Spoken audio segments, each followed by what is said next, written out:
Hey sleepyheads, hope your day was great. Before we start, let's play a game. Comment the time where you are right now and whether you should be asleep already. Let's see who's the biggest night owl. Before you settle in, tap that like button and subscribe to keep the cozy vibes coming. Now, dim the lights, get comfortable, take a deep breath, and let's drift into sleep. Okay, so I don't really know where to post this, but I've been lurking here a while and a few of the stories I've read here stuck with me. And now that something's happened that I can't explain, or maybe don't want to explain, I figured this is the only place that might take me seriously. For context, my wife and I moved into this house last fall. Columbus, Ohio, suburbs, quiet street, lots of older houses with finished basements and creaky floorboards. Ours is a two-bedroom with a decent-sized yard and a weird amount of storage space for the square footage, which felt like a win at the time. There's a crawl space under the house, accessible from inside the laundry room. It's one of those dusty, plastic, sheet-lined rectangles barely tall enough to crawl into, so I'd only looked in once when we moved in, just to make sure there weren't rats or black mold or anything. We had our first kid, a boy, in February. Nothing fancy, just a small nursery set up in the second bedroom with a rocking chair, crib, blackout curtains, and one of those owlet cameras mounted on the wall. If you've had a baby recently, you probably know the kind, I mean audio and video, with two-way talk, so you can listen and respond in real time through an app. My wife is a little obsessed with checking it. Not in a paranoid way, just mom stuff. The weirdness started about 6 weeks ago. It was maybe 2:30 a.m. or so. I was on night duty diaper patrol and up making a bottle in the kitchen when I heard the monitor turn on. Just that soft little click it makes when the sound activation kicks in. At first I thought it was the baby, but what I heard was singing. A woman's voice. Not loud, not cheerful, just this quiet, low humming, a lullaby I didn't recognize. No lyrics, just a melody, real slow, repetitive. Almost like she was trying to calm herself more than anyone else. I walked down the hall, opened the nursery door, and froze, because the baby was out cold, and the singing was still coming through the speaker. I checked the camera on my phone, nothing on screen, just a dark room and a sleeping baby. I turned off the monitor. The voice stopped immediately. I stood there in the doorway for a minute, just listening. Nothing. The room was silent except for that soft baby breathing. I told myself it was probably interference, maybe picking up someone else's baby monitor nearby. We've got neighbors on both sides, it's possible, right? I went back to bed. Didn't say anything to my wife. Next night, same time, click. This time it was whispering. Still a woman's voice, but not singing. Just these low, broken-up phrases I couldn't make out.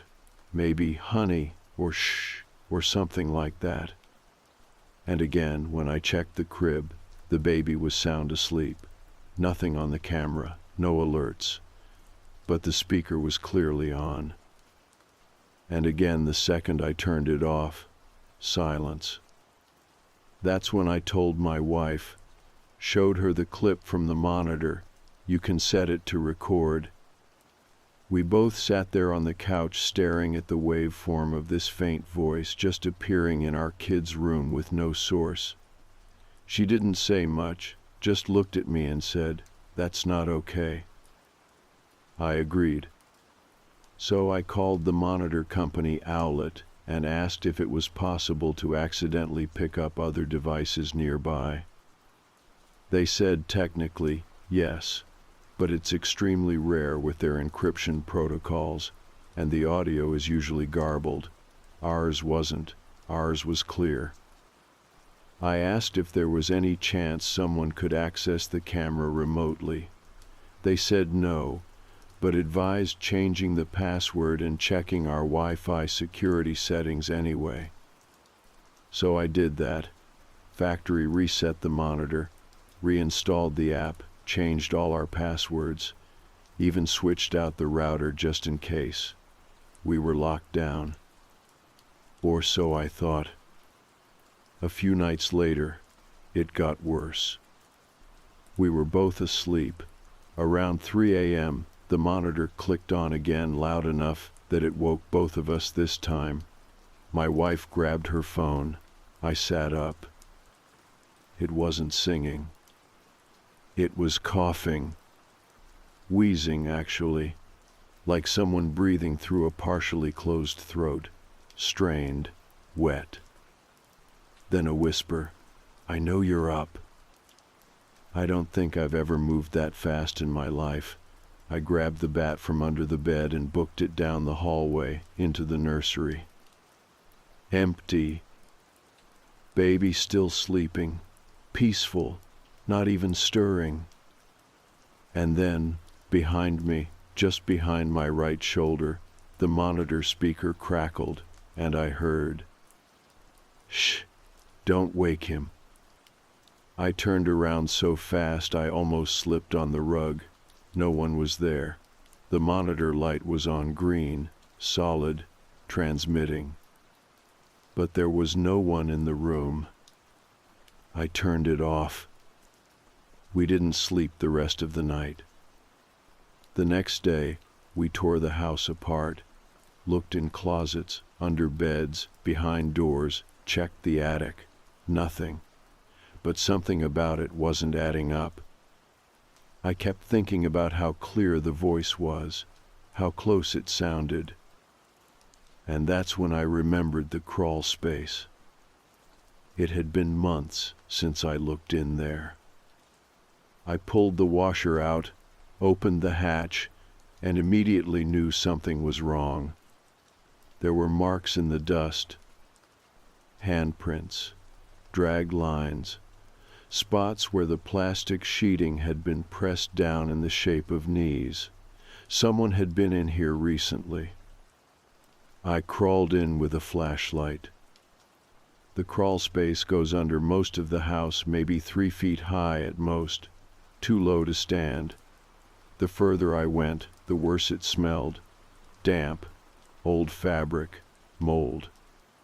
Then I saw it.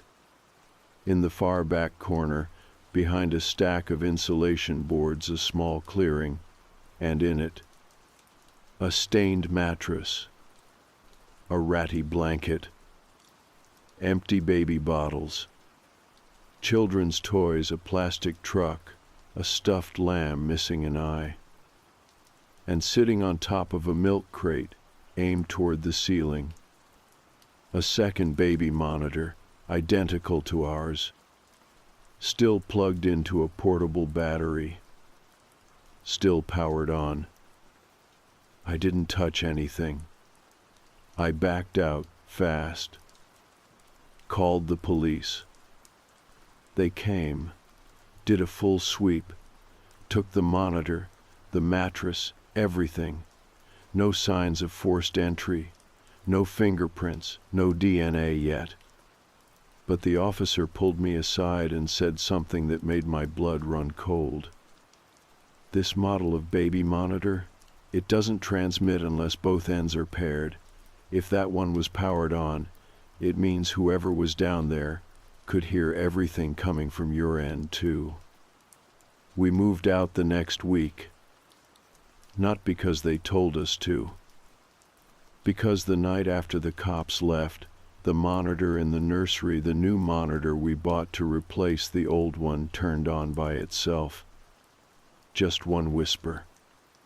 Not a woman's voice this time. A man's. "You were supposed to leave it." I unplugged it. Haven't used one since. We left. Not forever, just for a little while. After the second monitor was found under the house, and after that voice said, "You were supposed to leave it," we packed up and stayed at my sister-in-law's place on the other side of Columbus. She has a finished basement with a little guest suite, and at that point, we were ready to sleep in a parking garage if it meant no more weird static or disembodied whispering. It was supposed to be temporary, just a few days. Give us time to clear our heads, figure out what we were dealing with. But weird doesn't stay behind like it's supposed to.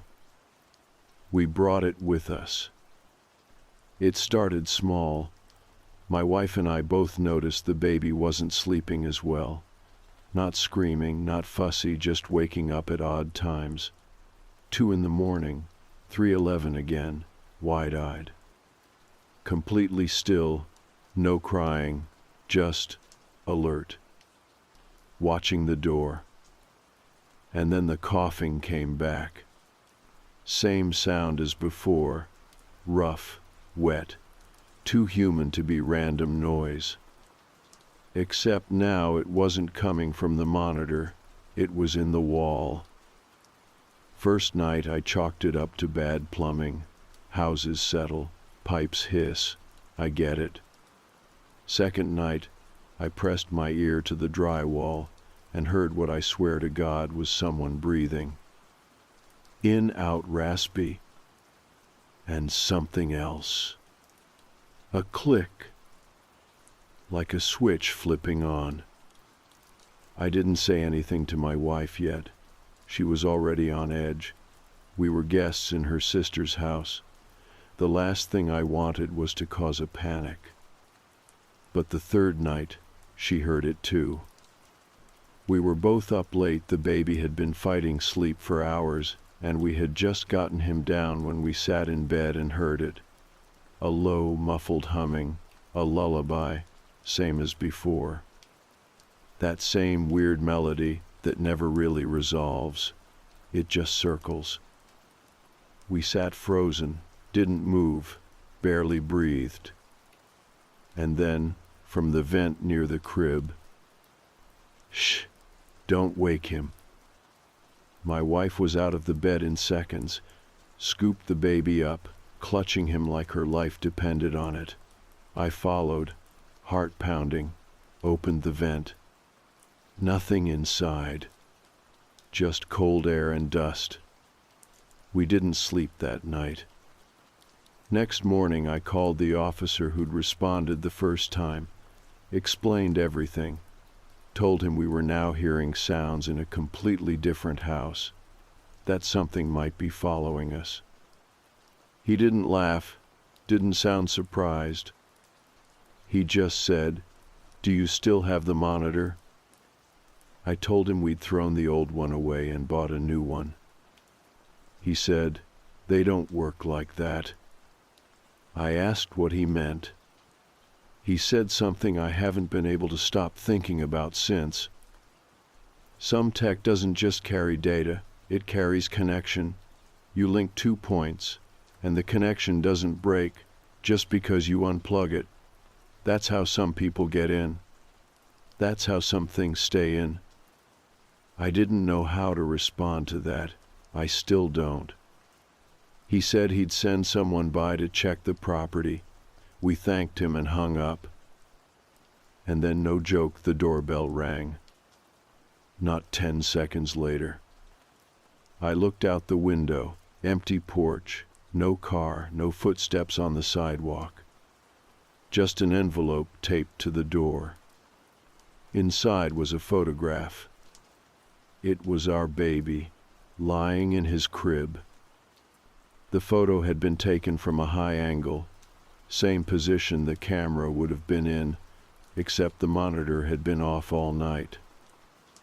There was a note on the back. "You don't understand how long I've waited." That was the last straw. We drove 3 hours that afternoon to stay with my cousin in Dayton. I didn't even go back inside to grab more clothes. We just packed a few diapers and hit the road. My wife didn't speak the whole drive. That night, we slept with the baby between us. No monitor, no camera, just all three of us in the same bed like refugees from our own home. It was quiet. Until 3:11 in the morning. I woke up to a voice whispering right by my ear. "You still have the receiver." I sat up so fast I nearly fell off the bed. My wife jolted awake. The baby stirred. I searched the room. Nothing. But when I checked my phone, the Owlet app had been reinstalled. I never did that. It was open, streaming, from our nursery back in Columbus. And someone was standing in the doorway. Just a shape, no detail, no movement. Not the baby, not me, not my wife. Someone else. Just standing there, staring. I deleted the app, factory reset my phone. It didn't matter. The next night, it was back. Installed again, open, streaming. The image had changed. Now it was just the crib. Empty, but the mobile was moving, like someone had just touched it. The next day, we went back to the house in Columbus. Not to stay, just to end it. I went in alone. The place felt different, like the air had been still too long, like the house had been listening. I walked to the nursery, looked around. Empty. Then I checked the crawl space one more time. Everything was gone. No mattress, no blanket, no toys, no second monitor. Just a perfectly smooth floor and a faint smell of something old. I turned to leave and found a note pinned to the wall, written in shaky handwriting. "He still wakes up sometimes, but not for long. I haven't told my wife about the note. She's doing better now. Baby's sleeping again. We got rid of all the techno monitors, no smart devices. We use a simple sound machine and leave the door open a crack. Every night, I check the house before bed. Closets, windows, vents, crawl space. And I listen. Not for crying, not for movement, but for that little click. Because if it ever comes back, if the speaker turns on again, I don't think it'll be a voice next time. I think it'll be silence. And I think that'll be worse. After we got back from Columbus that second time, we knew we couldn't stay with family forever. We needed a real place again, a safe place. So we found a short-term rental about an hour outside of town, a one-story ranch house near a retired couple who'd lived there since the 90s. The lease was month to month, and the landlord didn't ask many questions, just handed us the keys and said, "Quiet place. No one ever sticks around long, but you'll be fine." That should have been a red flag, but by then we were too tired to care. It felt normal at first, plain white walls, old carpet, low ceilings. The water pressure was decent, and the back bedroom didn't have vents, which actually made me feel better. I blocked the one in the hallway with a weighted towel just to be safe.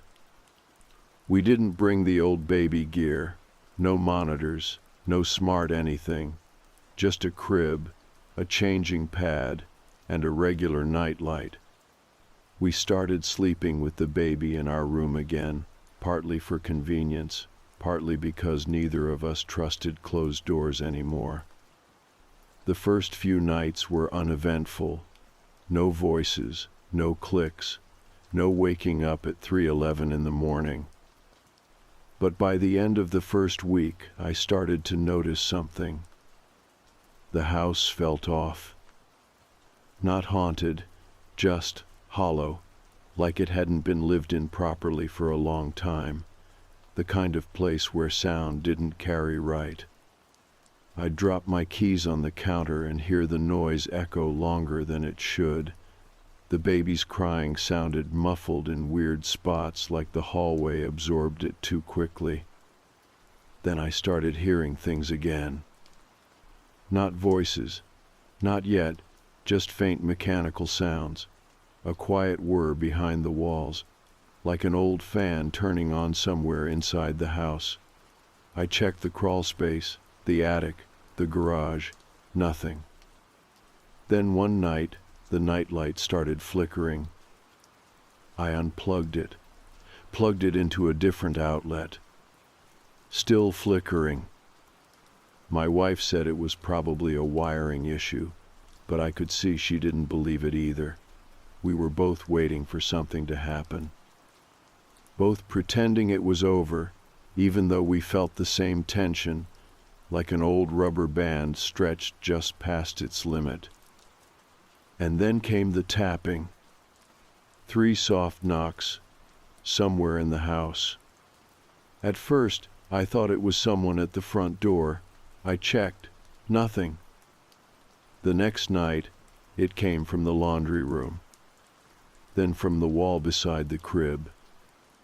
Always 3 taps. Always just loud enough to make sure I noticed. I didn't tell my wife at first. She was doing better, sleeping a little more, smiling again. But then one night, I walked into the bathroom and saw her staring into the mirror, eyes locked on her own reflection. She didn't even blink when I said her name.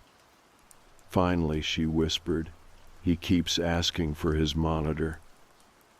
I felt the bottom drop out of my stomach. She looked at me. "I don't mean the baby." I didn't ask what she meant. I didn't want to know. That same night, I had the dream again. It's always the same. I'm standing in the old nursery, but the walls are wrong. They're too smooth, too clean. Everything's white. Fluorescent light buzzes above me. The crib is gone.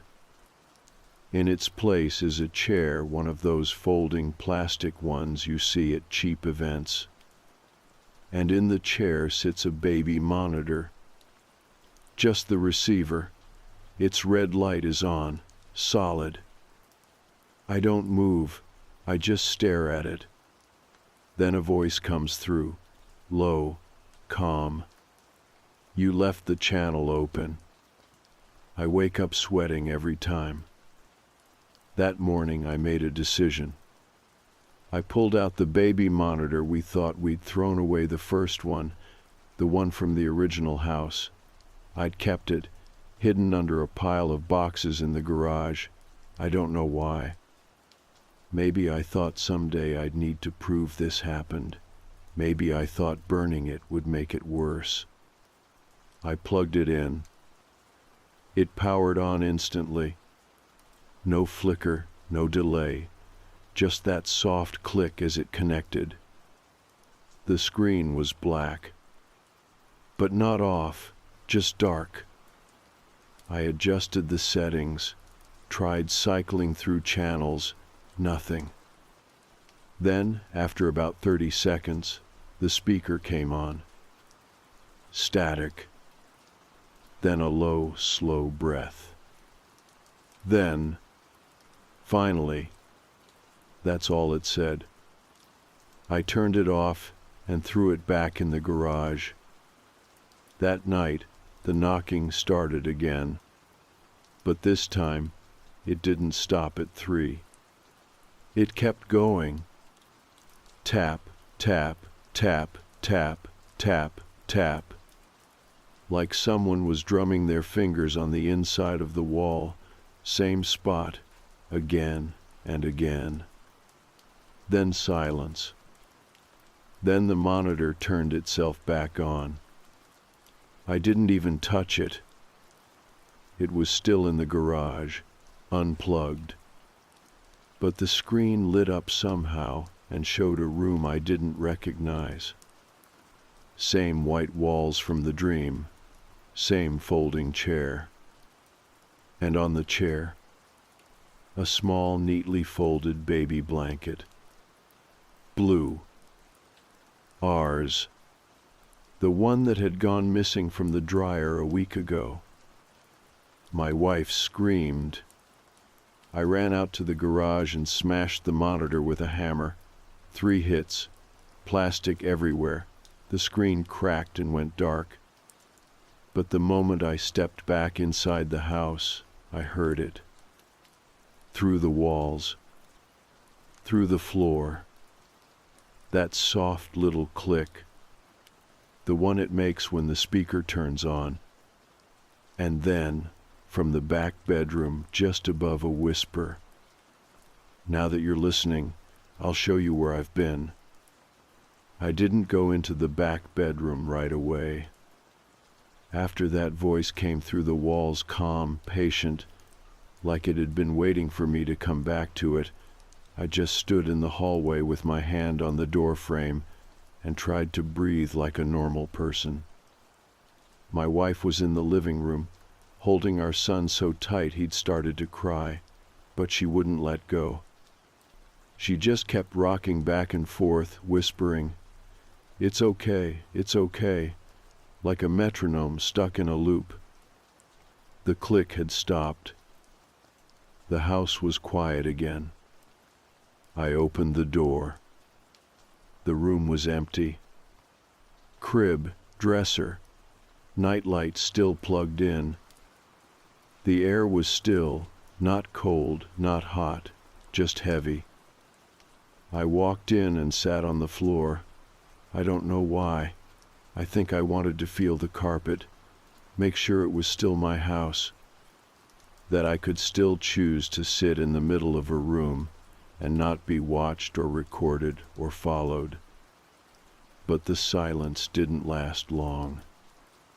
About 10 minutes later, while I was still sitting there, I heard the dryer in the laundry room turn on. By itself.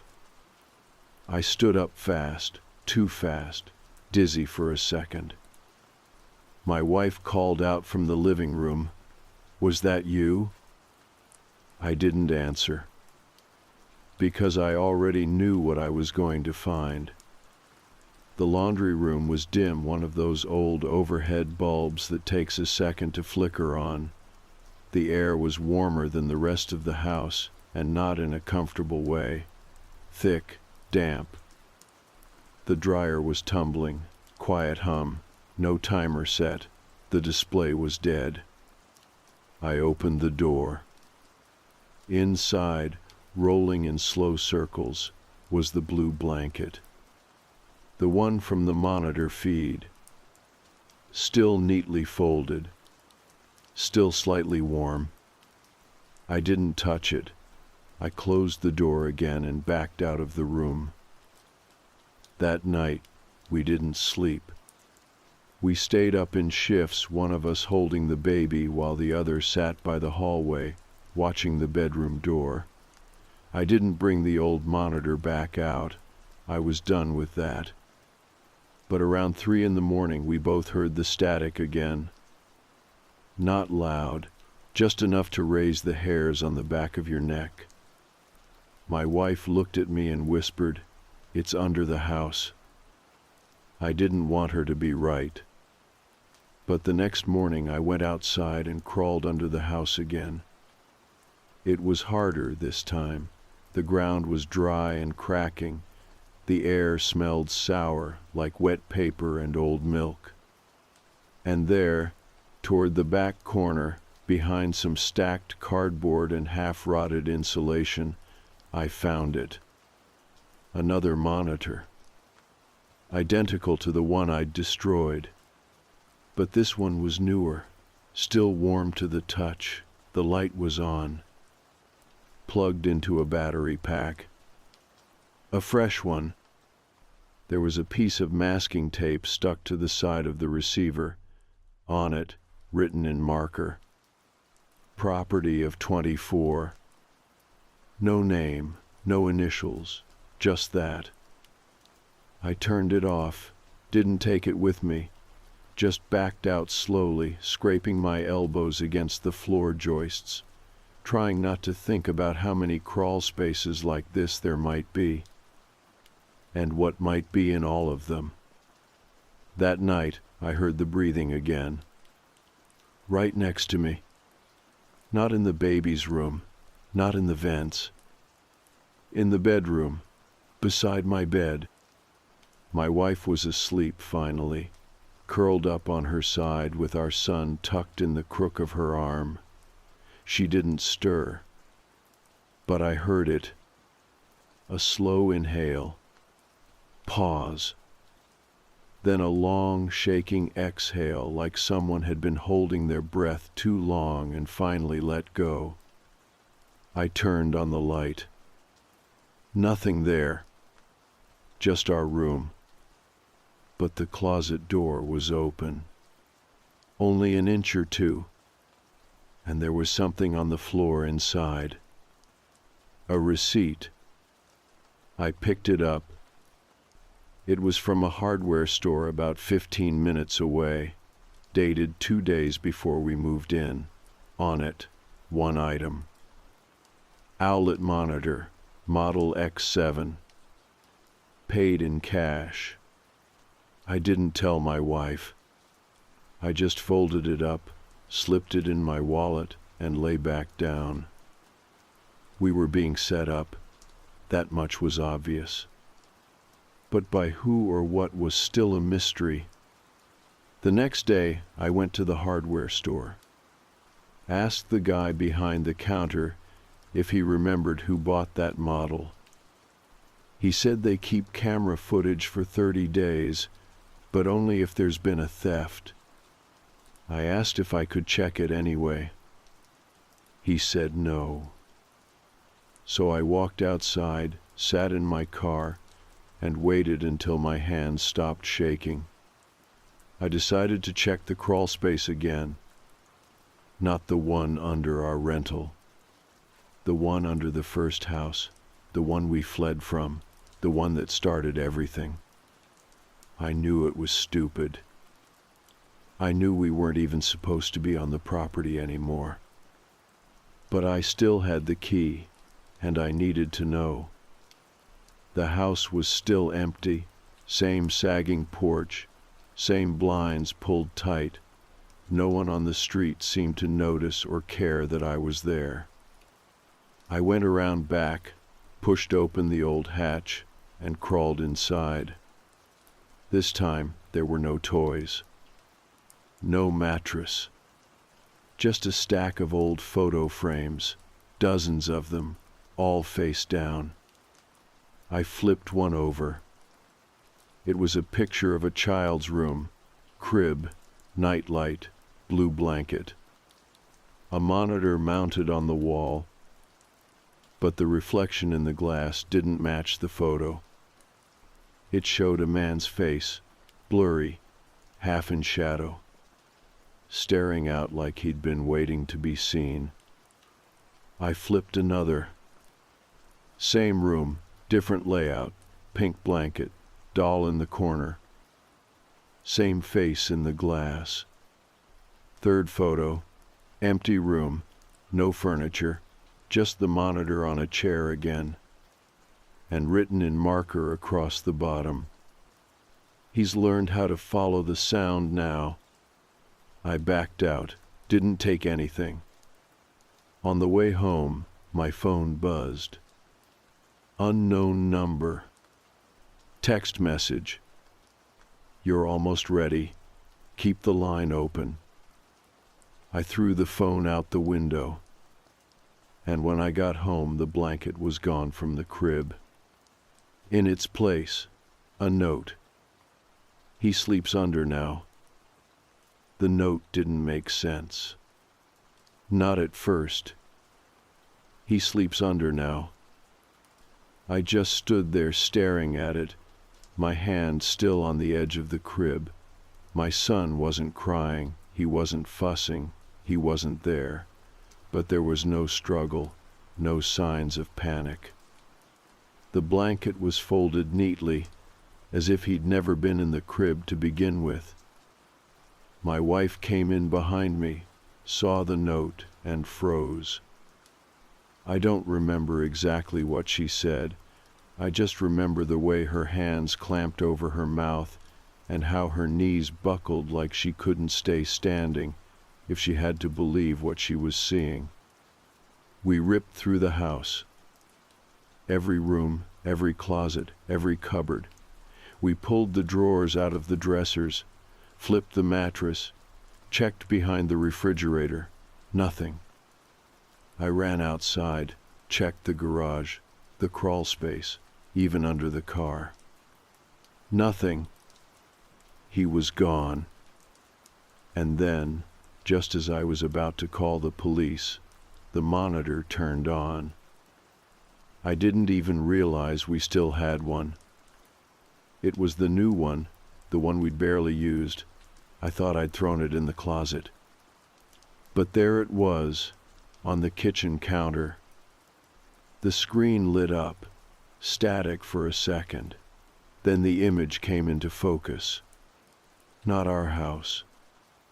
Not any house I recognized. Just dirt, packed tight, like the camera was pressed against the ground. No movement, no sound, just that grainy greenish night vision look and the faintest outline of something in the corner. A hand. Tiny, still. I grabbed it and screamed into the speaker. Where is he? No response. Just static. My wife grabbed the monitor, clutched it like it might warm in her hands. Her eyes were glassy, unfocused. She didn't blink for what felt like a full minute. He's under, she whispered. I pulled her away, told her we had to go, that we couldn't sit here waiting for another message, another knock, another clue. I was done playing whatever game this was. I called the police. They came fast, took the monitor, filed the missing child report, asked the same questions over and over. Who else had a key? Had we noticed anything strange in the days leading up to this? Were there any signs of forced entry? I told them everything. Every damn detail. The first house, the crawl space, the old monitor, the voices, the dreams, the note. And they nodded and took notes and told me someone would follow up. But I knew the look, that quiet, practiced calm they use when they're trying not to escalate someone already spiraling. They didn't believe me. I asked one of the officers if he could check the crawl space. He did. Came back 15 minutes later. Said it was clear. Just dirt and insulation and a few spider webs. But I saw his face. The way his lips pressed into a line when I asked if he'd seen anything unusual. The way he didn't make eye contact when he said no. He was lying. I wanted to press him, I really did. But I didn't. Because in that moment, I realized something that I think I'd known for a while but hadn't been able to say out loud. Whatever this was, whatever had taken our son, it didn't care about police or rules or walls. It wasn't just in the house. It was the house. Every house. It had followed us from place to place, through different rooms and vents and signals, through the damn monitors, and it would keep following no matter where we went. Unless I did something. That night, I sat in the living room with every light off, The new monitor in my lap. My wife had taken something to sleep, just a few hours of escape. I told her I'd watch, I'd wait. And I did. At exactly 3:11 a.m., the monitor clicked on. This time the image wasn't static. It was the crawl space again. But different. Brighter, somehow. More detail. The camera must have been moved. I could see the dirt, the plastic sheeting, and in the center of the frame, something new. A trap door. Wooden, old, hinges rusted. And on top of it, written in white chalk, Arshawu. I stood up so fast, the monitor fell out of my lap and hit the floor. I didn't pick it up. I grabbed a flashlight and headed for the laundry room. The crawlspace entrance groaned as I pulled it open. I ducked inside, heart pounding. It was the same smell, mildew, dust, old insulation, but stronger, thicker, like it was coming from somewhere deeper. I crawled on hands and knees, flashlight cutting through the dark. I followed the layout from the monitor, the angles, the corners. And there it was. The trap door. Exactly where I saw it. Same white chalk, same hinges, same uneasy feeling in my chest, like my heartbeat had started sinking with something underneath the floor. I reached out and touched the handle. Cold. I hesitated. Everything in me said to turn around, to crawl backward, to get out and never look again. But I couldn't. I lifted the door. It creaked like it hadn't moved in decades. A rush of cold air hit my face, damp, heavy. There was a short ladder metal rung set into the dirt wall. I climbed down. 1 step, 2, 3. The space below was wrong. Not big, not wide, but too clean. The floor was packed earth, but the walls were lined with tarps, old ones, military green. They rustled when I moved. And in the center, under a single hanging bulb, probably battery-powered, was a crib. A real one. Wooden, stained, empty, except for the baby monitor sitting inside it. Red light on. No screen. Just that faint, familiar sound. Breathing. Soft, steady, close. I reached in, and the second I touched the monitor, the light went off. The bulb above flickered, and then I heard it. From behind the tarp, a voice. Not loud, not angry, just tired, almost ready. I ran, didn't climb, scrambled, back through the hatch, through the crawl space, into the house. I slammed the panel shut and put the washing machine back in front of it. And then I just sat there, breathing, waiting for the knock. But it never came. Only the soft hum of the baby monitor back in the kitchen. Still on. Still waiting. Still connected. We didn't leave the house for 2 days. Not because we were paralyzed with fear, although maybe part of me was, but because I needed to understand what I'd seen down there, what I'd felt. The room beneath the trap door wasn't just a space. It was designed, built in secret, hidden deliberately, too clean, too calculated. Someone made it that way on purpose. And that someone had been calling himself 25. I kept hearing that voice. Not from the monitor this time, it never powered back on after I touched it in the crib, but in my head.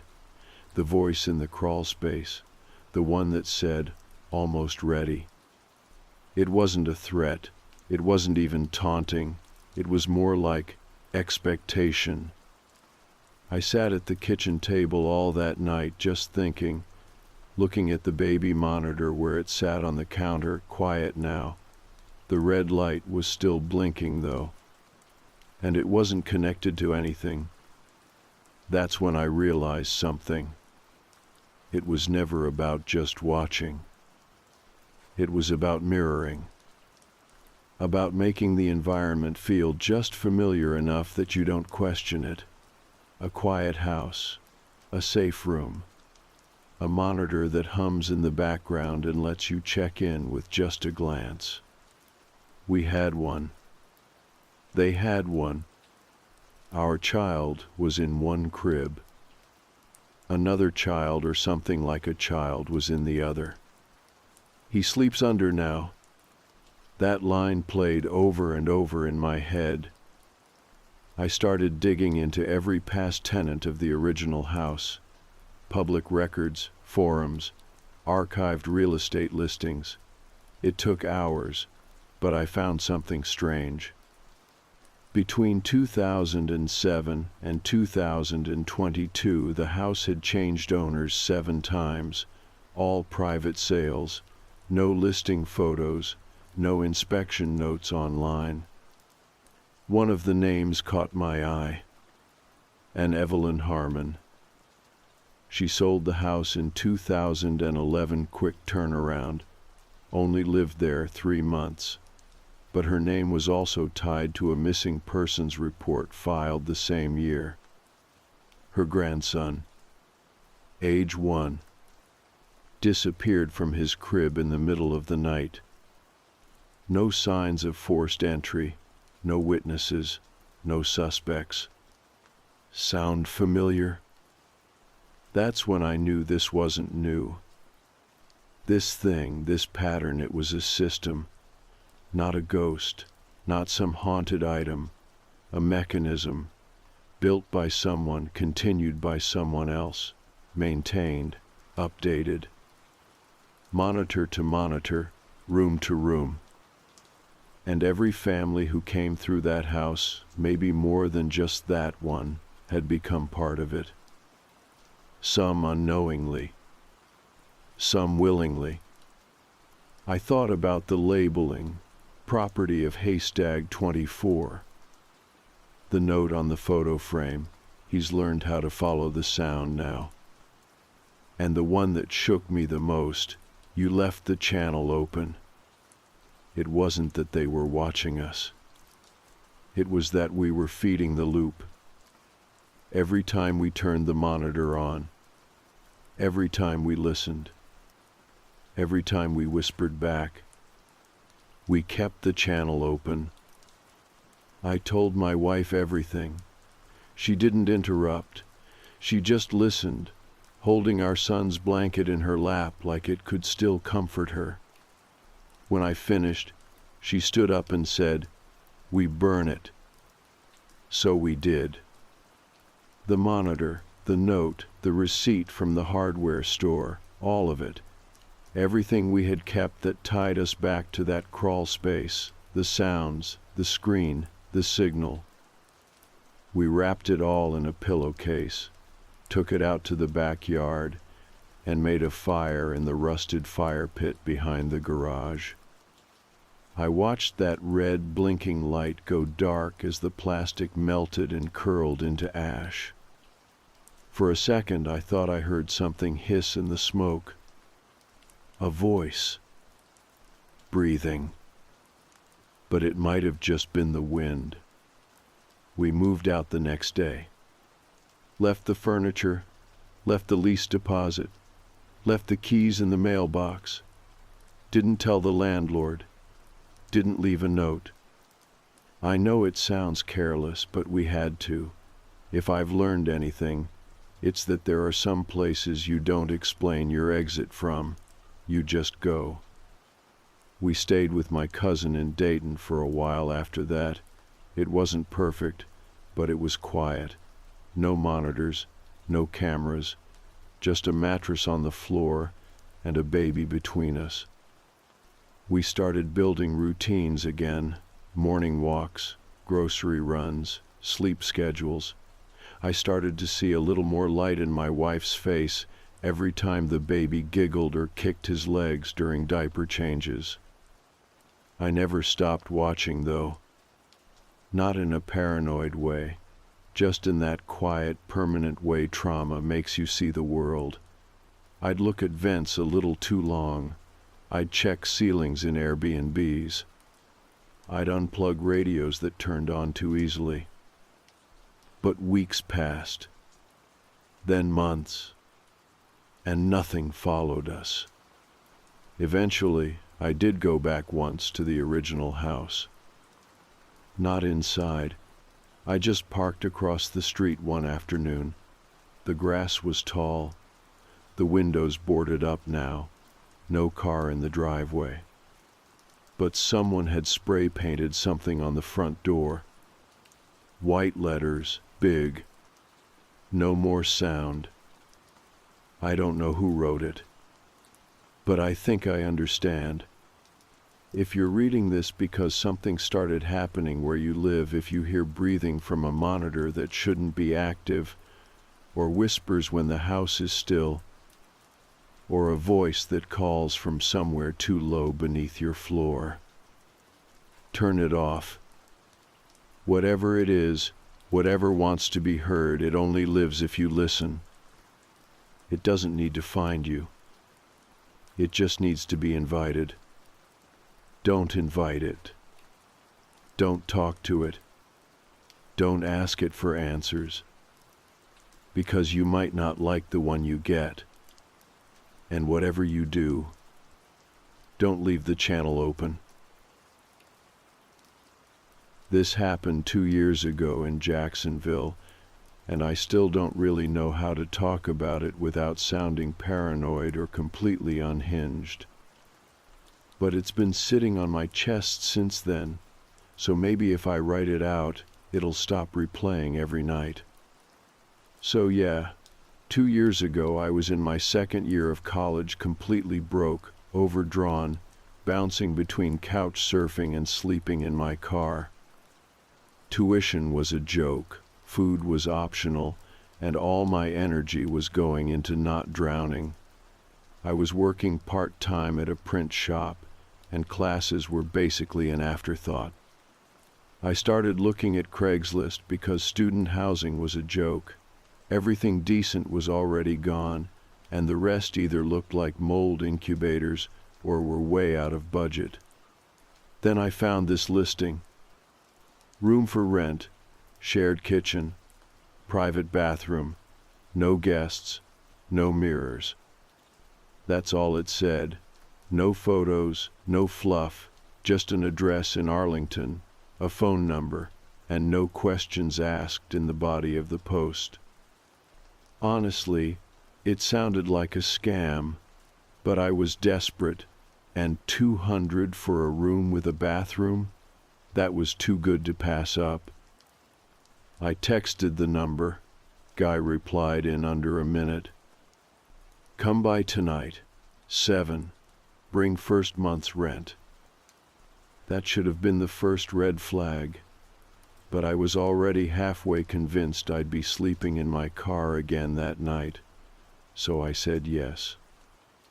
The house was this squat little one-story place, tucked between 2 empty lots, no sidewalk, chain-link fence, paint peeling off the siding like sunburn. But the lights were on, and the porch light worked, which already made it better than some of the places I'd seen. The guy who answered the door was old, probably pushing 70, with that kind of face that's hard to read. Pale, thin, but not sick-looking, just washed out. His clothes were clean, shirt tucked in, socks. He looked like he belonged to another era. He opened the door and just said, "You're here." I nodded. "You're Mr. Hardy?" He didn't answer, just stepped aside and let me in. The place was clean, dated but clean. Brown carpet, yellowed wallpaper, old furniture that probably hadn't moved in decades, smelled like dust and a faint hit of lemon cleaner. He led me to the back room, small, but it had a bed, a desk, and a bathroom off to the side. Linoleum floors, no windows. The light buzzed a bit, but it worked. I asked if I could see the kitchen. He said, "Later." Then handed me a key. No lease, no ID, just the key. I handed him the 200 in cash. He took it without counting. As I was walking back to the room, I noticed something weird. The hallway had these spots on the walls, not stains, but clean patches, like something had been hanging there for years and just recently taken down. Mirrors, maybe. I thought about the ad again. No mirrors. When I asked about it, he just said, "They don't belong here." Then turned and walked into the room at the end of the hall. That was the landlord's room. It had a double deadbolt and a padlock on the outside. I remember thinking, who locks their bedroom from the outside? Like, was he locking himself in? Or keeping something else in? I slept there that first night. Nothing weird happened. The bed was stiff but clean. Water pressure in the shower was weak but usable. I stayed quiet, followed the rules, didn't explore. I figured as long as I kept my head down, I could make it to the end of the semester and get the hell out. But on the fourth night, I noticed something off. I always put my toothbrush sideways in the little plastic cup by the sink bristles, left, handle right. Not because I'm obsessive, just habit. But that morning, it was flipped the other way. At first I thought maybe I was tired, misremembered, whatever. But then it happened again, and again, every morning. Then my socks. I always stuffed them in a drawer, mismatched, rolled, chaotic. But I opened it one morning and found them folded, neatly, matching pairs. That really unsettled me. I didn't sleep well that night. I kept imagining the old man sneaking in, touching my stuff, rearranging things while I slept. I even left a shoe behind the door, hoping to hear it move if someone came in. Nothing. The next day, I bought one of those cheap mini spy cameras from Walmart. Looks like a phone charger. I plugged it in near the wall opposite the bed, facing the whole room. Synced it with an app. Set it to motion detection. That night, I left it running. I barely slept. Every creak in the house made my heart jump, but nothing happened. I woke up, checked my stuff. Everything looked normal. Toothbrush was right where I left it, socks untouched. I started thinking I'd imagined it, until I checked the footage. At exactly 3:11 a.m., the camera picked up movement. The footage is still burned into my brain. You see the door open slow, quiet, almost graceful, then nothing for a second. Then, from under the bed, from this tiny vent cut into the floorboards beneath it, he crawls out. Not walks, not stands, crawls. Mr. Hardy. Wearing the same slacks, same pale shirt, his face blank, eyes wide. He gets out from under the bed like he's done it 1,000 times, knees bent wrong, arms flat against the floor like he's floating. Then he just stands there and stares at me. 4 full minutes. Doesn't move, doesn't blink, doesn't even seem to breathe. Then just as quietly, he lowers himself back under the floor. The footage ends. I watched it 3 times, couldn't stop shaking, every hair on my body standing up like static. I didn't go to the police. I don't know why. Maybe because I wasn't supposed to be filming in the first place. Maybe because I felt like somehow I had broken the rules. But I didn't sleep in that room again. I left that day, told him I had a family emergency, packed my stuff, left the key on the table. He didn't ask questions, just watched me from the hallway. Didn't blink.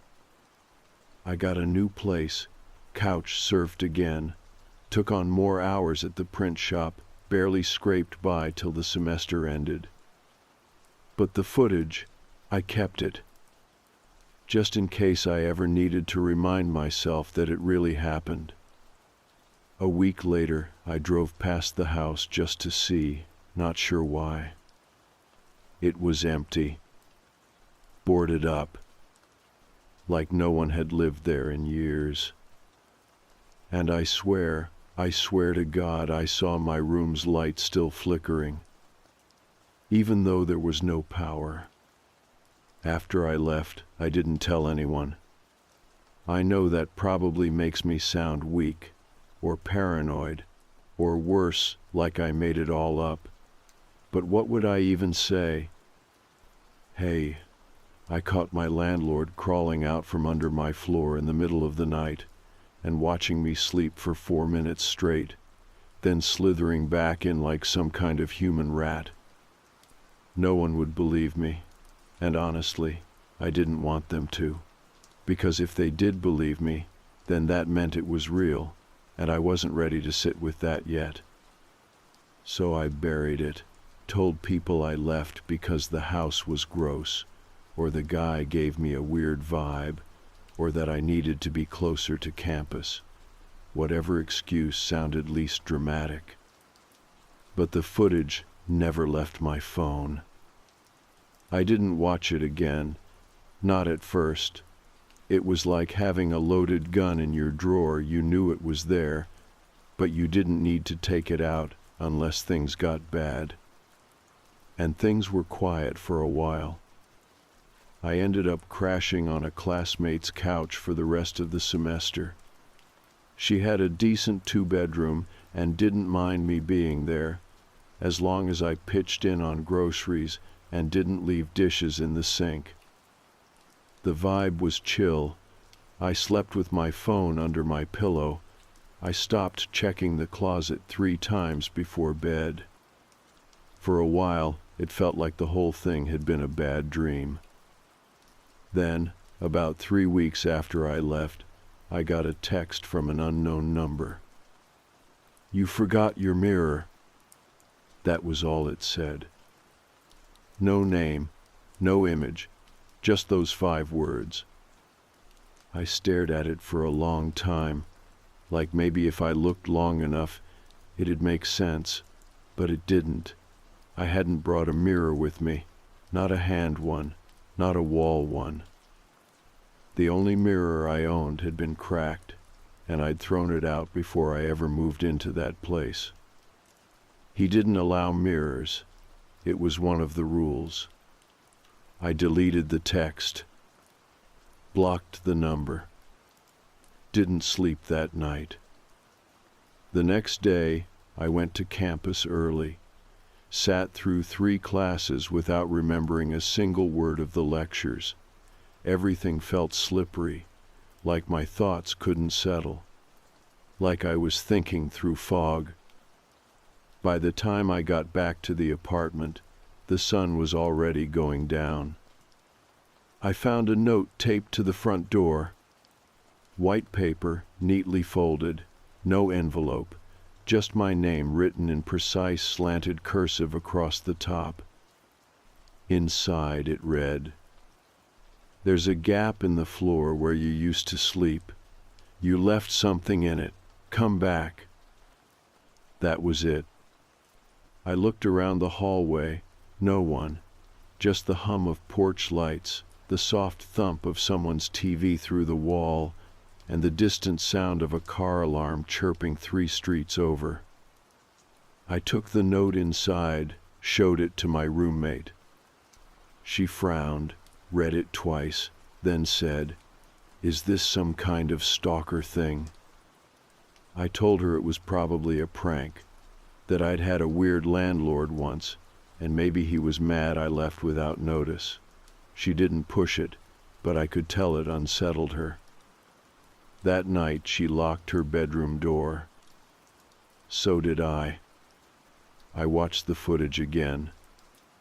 The part where he crawls out.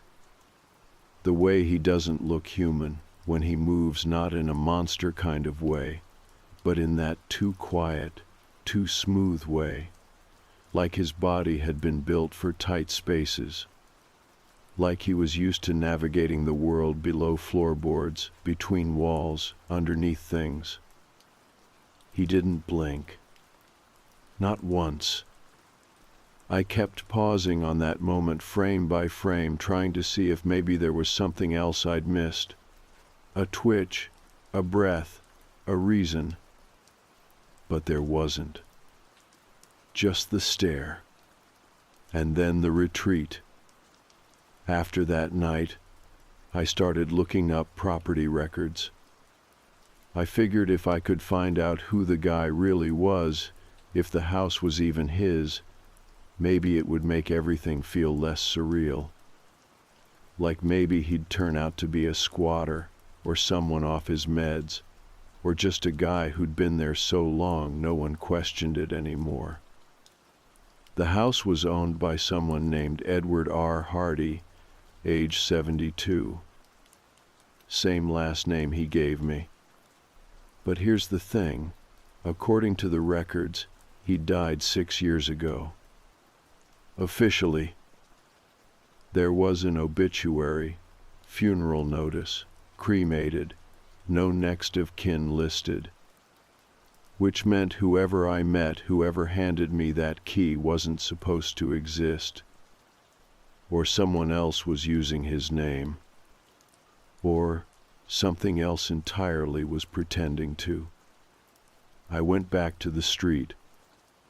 I don't know why. It was around midnight. I parked a block away and walked, hoodie up, hands in my pockets. No flashlight, just the glow from street lamps and my own heartbeat hammering in my ears. The house looked the same. Windows boarded up. Weeds thick around the porch steps. But the porch light was on. I stopped in the driveway, couldn't make myself go closer. I just stood there, staring at that faint yellow glow, wondering who or what was keeping the bulb from burning out. Then the door opened. Slow. Quiet. And something stepped out. Not all the way, just far enough that I could see the shape.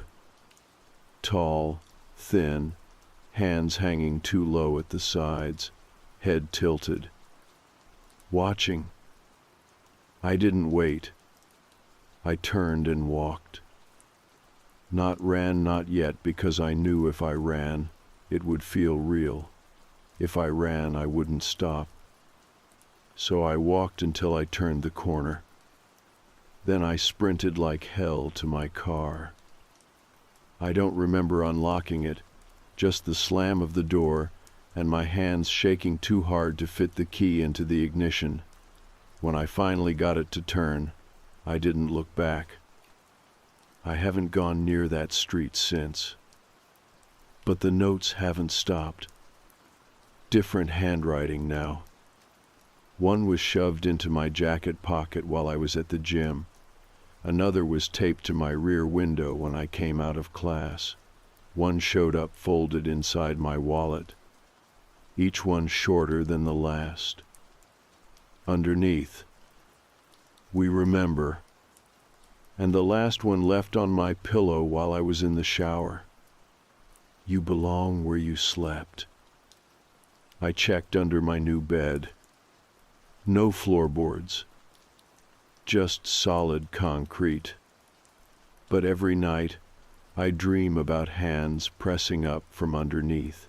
Not clawing, not grabbing. Just waiting. Like they're giving me time to come back. The notes stopped for almost a month after that last one. And for a while I let myself believe it was over. I moved again, not far, just a better flat in a newer part of town. Higher up, second floor, no crawl spaces, no vents near the bed, new mattress. I even bought one of those doorstop alarms that screech if anyone tries to open the door.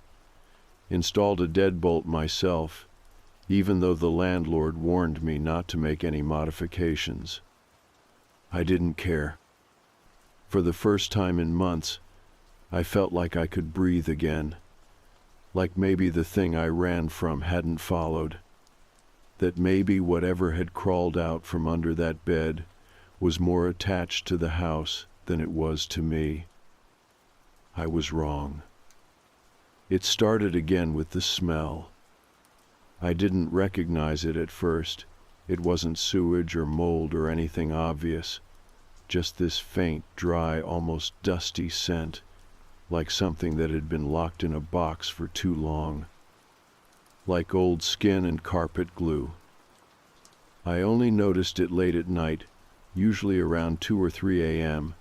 I'd wake up, nose twitching, eyes open before I knew why. And there it was, that dry, airless smell hanging above me like a wet cloth. And then it was gone. No sign of intrusion, alarm untouched, door locked, windows sealed.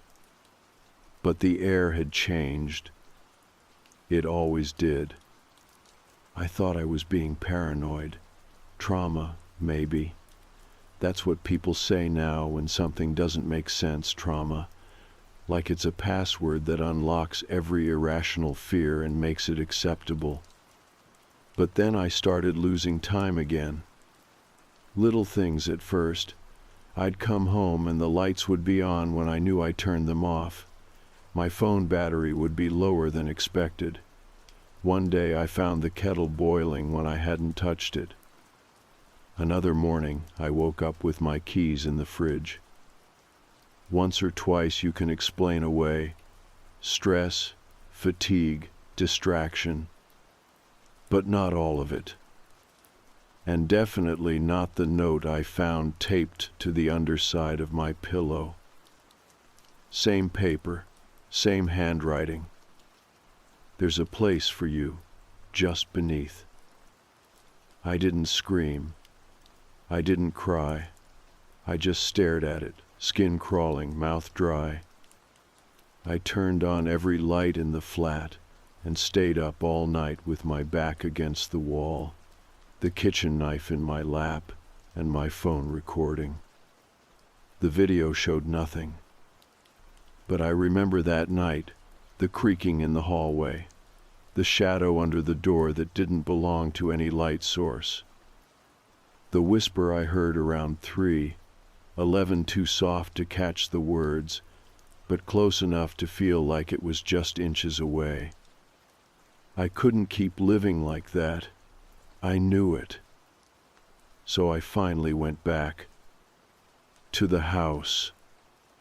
I don't know why. Maybe because I thought if I saw it again, if I stood in that empty room and said out loud that I wasn't coming back, it would stop. Closure or whatever. The house was still there. Still boarded up, still abandoned, or at least pretending to be. The front door was covered with a private property, no trespassing sign, but I walked around the back. The garden was overgrown, grass up to my waist, porch sagging under the weight of disrepair. but the back door was open. Just a little, enough to invite someone in. The air inside was exactly how I remembered it, heavy, like breathing through old fabric. Same dust, same hush. The hallway hadn't changed. Brown carpet, yellowed walls, that faint outline where the mirrors used to hang still visible, like scars the house hadn't healed from. I walked straight to the room. My old room. The door creaked open, louder than I expected. And it was empty. No bed, no desk. Just the bare floor and a patch of darker wood where the bed used to sit. That's when I noticed the panel. It had been part of the floor before, but now it was loose, pried up slightly, like someone had meant to return and finish the job. I knelt down, heart pounding, and pulled it free. Underneath was a crawl space. No light, no obvious depth. Just black. I held my phone over it, flashlight on, and pointed the beam down. And there it was. A nest. Not like an animal nest, a human one. Blankets, old food wrappers, bits of cloth that looked like clothes cut into strips, a spoon, a comb, a faded magazine from 2009, and right in the center, a mirror. A round handheld mirror with a crack running straight through the glass. It was the only one in the house. I reached for it, but as soon as my fingers touched the handle, I heard movement. Not behind me. Below me. A slow shuffle, bare skin on wood, something breathing in air that had no oxygen left in it. I dropped the mirror, slammed the panel shut, backed away so fast I nearly tripped over myself. And then I ran. Out the back, through the overgrown yard, back to my car with shaking hands and lungs too tight to scream. I didn't stop driving until I was home. And when I got there, my front door was unlocked. I always lock it, every time, even if I'm just taking out the trash. I stepped inside, holding my breath. The lights were off, the windows closed. But in the center of the living room floor was a folded blue blanket. Not mine. And resting on top of it, a mirror. The same cracked one. With a note taped to the back. You saw it, that means it's yours. I didn't sleep that night. I barely moved. Just sat on the floor across the room from it, watching it like it might jump up and speak. I don't know what it wants, or if it even wants anything. But I know it's not finished. And I know I should have never gone back. Because I don't think it followed me. I think it was always here, waiting. The next morning, I did something I hadn't done in a long time. I called my dad. We hadn't talked much in the past few years, nothing dramatic, just life doing what it does. But after that night, with the mirror sitting in the middle of my living room like a dropped warning, I needed to hear a familiar voice. Someone who remembered me before any of this started. Someone who could remind me I was still me. He picked up on the second ring. "Hey, stranger." "Hey," I said, trying to sound normal. "You busy?" "Always, but not too busy for you. Everything all right?" It took me a second to answer. "I don't know." I didn't tell him everything, just said I'd had a weird experience with a rental, and now I was feeling off, that something was following me, watching me. I expected him to laugh, or at least brush it off. But he didn't. "You trust your gut?" "Yeah," I said. "Then listen to it. Leave if you have to." He told me about this story from when he was in college, a guy in his dorm who used to take apart the light fixtures because he swore there were cameras in them. Everyone thought he was losing it. Turned out the building did have surveillance left over from a different tenant before the university bought the property. It wasn't a perfect comparison, but I got the point. Just because something sounds crazy doesn't mean it's not happening. We talked for a while longer. He made me promise I'd go stay somewhere else if things got worse.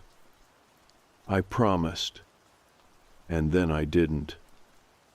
Because when I turned around after hanging up, the mirror was gone. Just gone. No sound, no door opening, no footprints. The blanket was still there, slightly rumpled, like something had sat on it. But the mirror was gone. That was worse than it being there. Because now it meant there were rules to this thing, boundaries, intent. It could leave and return. It could move through spaces I couldn't. It could choose. That night, I checked into a motel, cheap place near the edge of town between a Waffle House and a vape shop. I paid cash. Didn't give my real name. Kept the curtains closed and didn't turn on the TV. I sat in the middle of the bed and stared at the door. Nothing happened. No notes. No scratches. No sounds. And for a second, I thought maybe it was over. Maybe the thing, whatever it was, didn't want to leave the apartment. Maybe I'd broken the pattern. But when I woke up the next morning, there was a knock on the door. Not loud. Just one soft, slow tap. I froze. Waited. Nothing else. I crept to the door and looked through the peephole. No one. But when I opened it, there was an envelope on the ground. Inside was a photograph. It was me, sleeping, in the motel bed. From the angle of the photo, it had been taken from the ceiling, not the corner, directly above. There was writing on the back. Not here. Home. I packed up in less than 5 minutes. Left the envelope in the trash, got in my car and drove not back to the apartment, not to my dad's, just away. I didn't have a plan. I ended up pulling into a rest stop an hour south and sitting in the car until my legs went numb. That night, I slept in the car and dreamed for the first time in weeks. In the dream, I was standing in my old room, the one in the Craigslist house, except it was wrong. The walls were all mirrors. Every surface reflected me, but none of them were me now. They were old versions, one from high school, one from childhood, one I didn't even recognize. And in each reflection behind me was a figure. Thin, crawling, smiling. When I woke up, my back hurt and my phone was dead. The sun was barely up. I drove home. Not because I wanted to. Because I was done being chased. If it wanted me back so badly, if it kept reaching into wherever I went, then fine. I'd meet it, face to face, in the place it started. I walked into my apartment just after 8 in the morning. The lights were off. The door was locked. Everything was exactly where I left it. Except for the mirror. It was back. But now it was mounted on the wall. hung perfectly, centered, as if it had always been there. I stared at it for a long time, and then I approached. At first it was normal.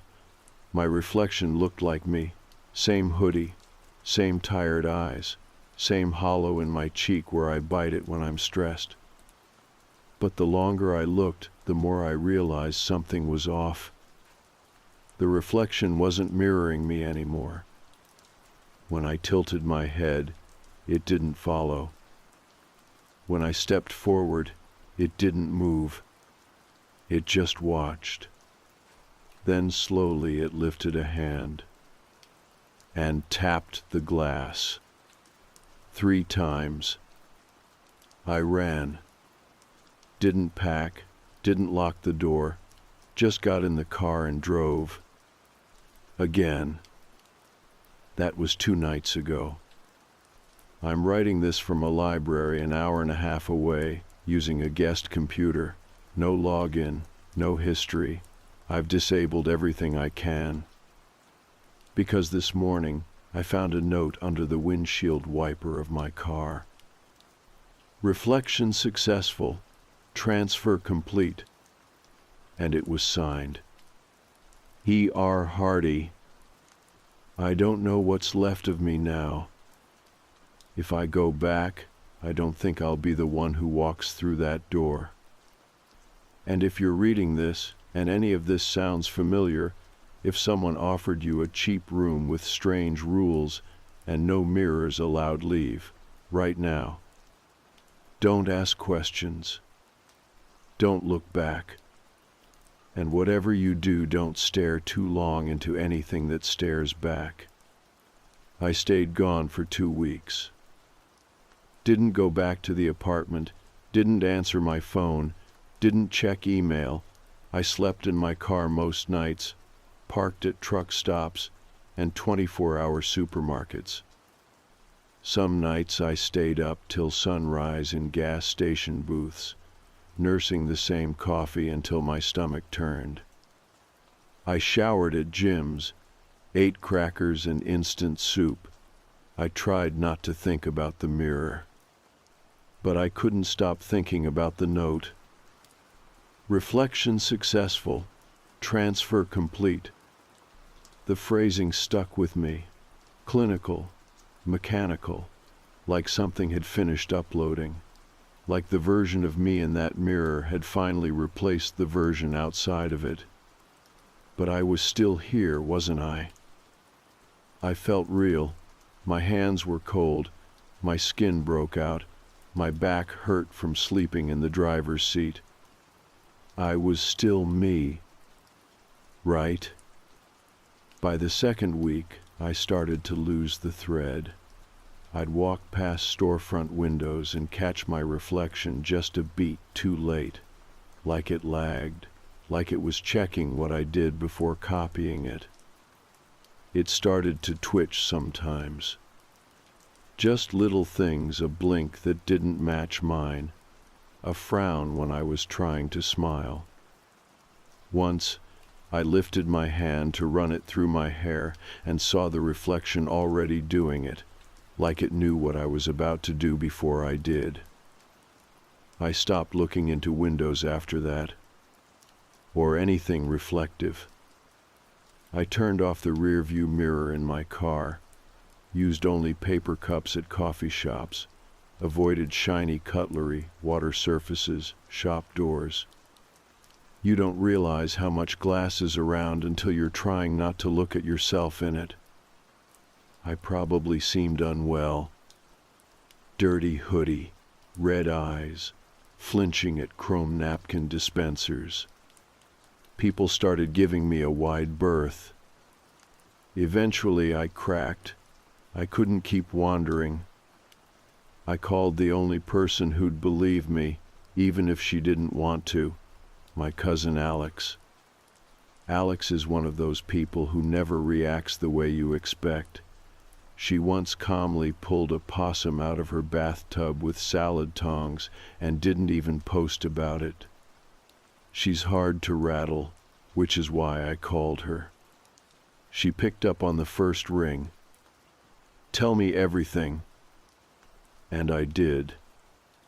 I told her about the Craigslist room, the landlord, the crawl space, the mirror, the notes, the dreams, the thing under the bed. The moment the reflection stopped following my movements and started leading them. She didn't laugh. She didn't even pause. She said, "Come over." So I did. Alex lived about 45 minutes away in a small duplex she inherited from our grandmother. Quiet neighborhood, nice yard. She made me tea and let me shower while she laid out fresh clothes. No mirrors in the bathroom, she remembered. I cried harder than I expected. Just from the feeling of being in a place where no one was watching. We stayed up most of the night going over everything. She made me retrace every step, every change. Then she asked a question I hadn't thought of yet. "When exactly did you notice it started?" I blinked. "You mean the room?" "No, before that. The first weird moment." And I realized it wasn't the room. It was the ad. The Craigslist post. I pulled it up again. I'd taken a screenshot the night I moved in. It was still buried in my camera roll.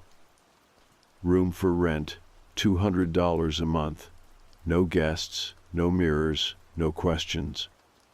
But this time, something new jumped out at me. There was a file name in the corner of the photo. Mirror Transfer 8 Final.jpg. I stared at it until the letters blurred. Transfer. Not room. Not bed. Transfer. As in a process, a system. Eighth one, apparently. Final. Alex leaned in over my shoulder. Who the hell names a room photo mirror transfer unless they're documenting something? We looked it up, every reverse image search engine we could find, but nothing came up. No matches, no copies, no similar postings. It was like the image had only ever existed for me. That's when Alex got weirdly quiet. She said, "You've seen this landlord's face, yeah?" "Of course," I said. He opened the door. "What did he look like?" I paused, because I couldn't remember. Not clearly.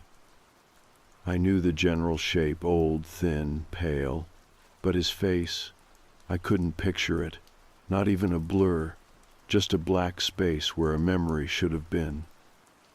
"You think he was wearing something?" I asked. "A mask?"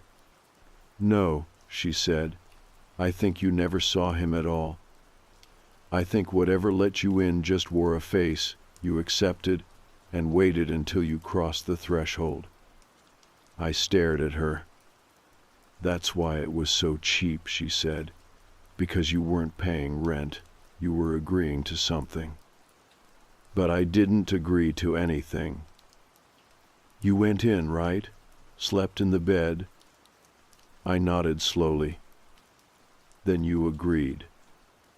We sat in silence for a long time. Around 3 in the morning, Alex said she needed to check something. She went into her office and came back with an old photo album, one of those thick plastic page things from the 90s. She flipped through it until she found a picture from when we were kids at a family reunion in Fort Lauderdale.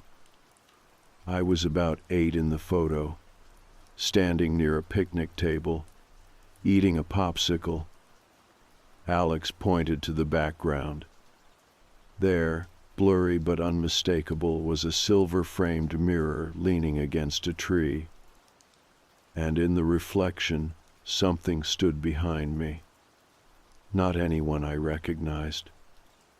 Too tall. Too thin. Watching. That night, I didn't sleep. Neither did Alex.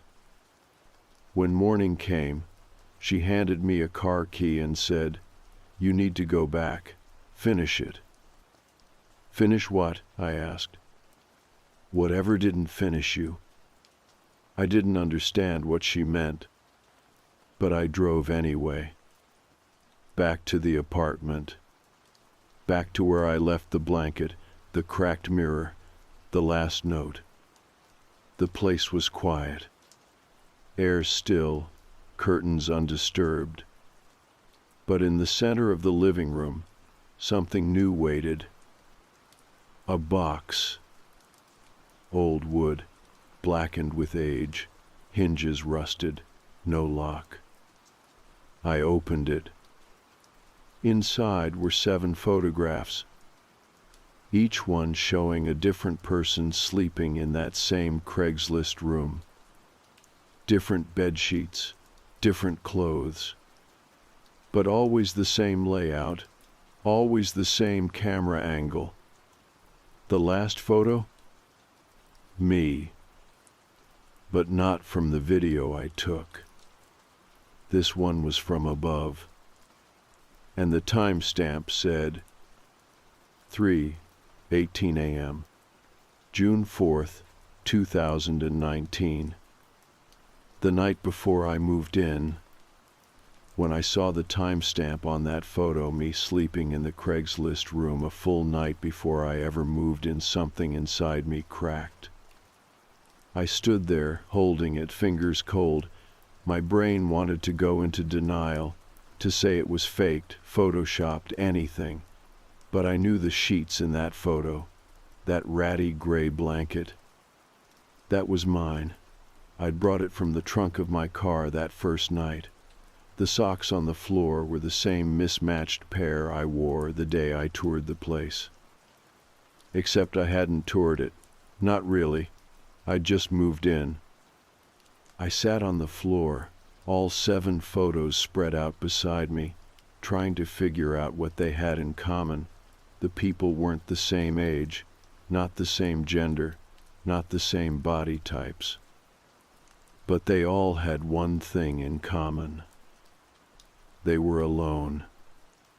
Each of them sleeping alone in that same room, same camera angle, same quiet stillness. All at 3:18 a.m., including me. I checked the underside of the box for more writing, some clue, anything. One small phrase, etched into the wood like it had been scratched in with a nail. He doesn't take you, he becomes you. I left the box, took the photos with me, burned them in a metal trash can behind a gas station on the edge of town.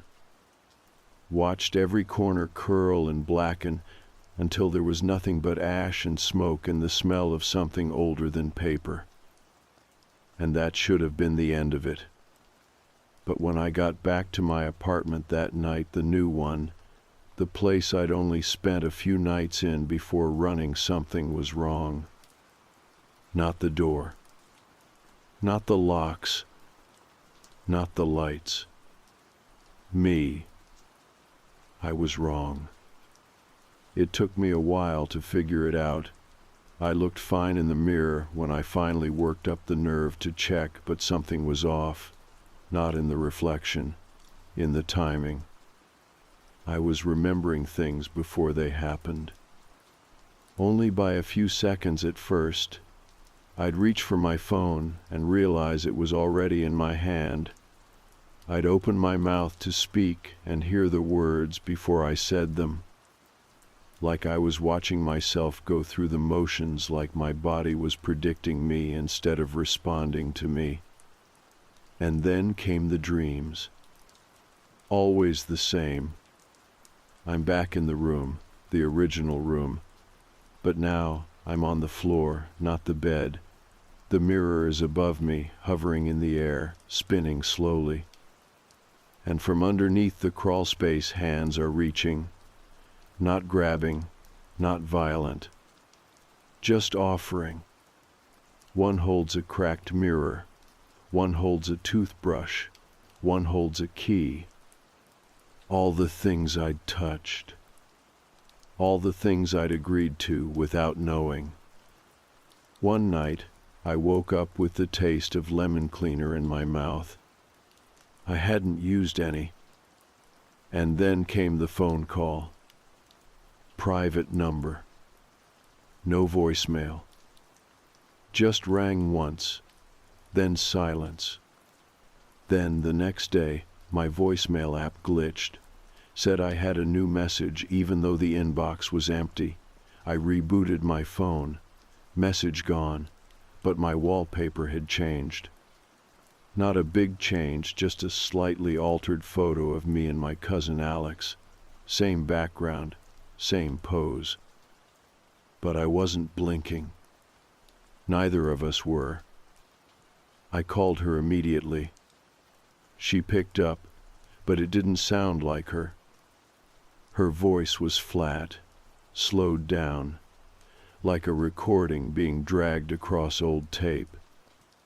"I'm fine," she said. "You're okay now." "You're not okay," I said. Long pause. Then, "He's in now.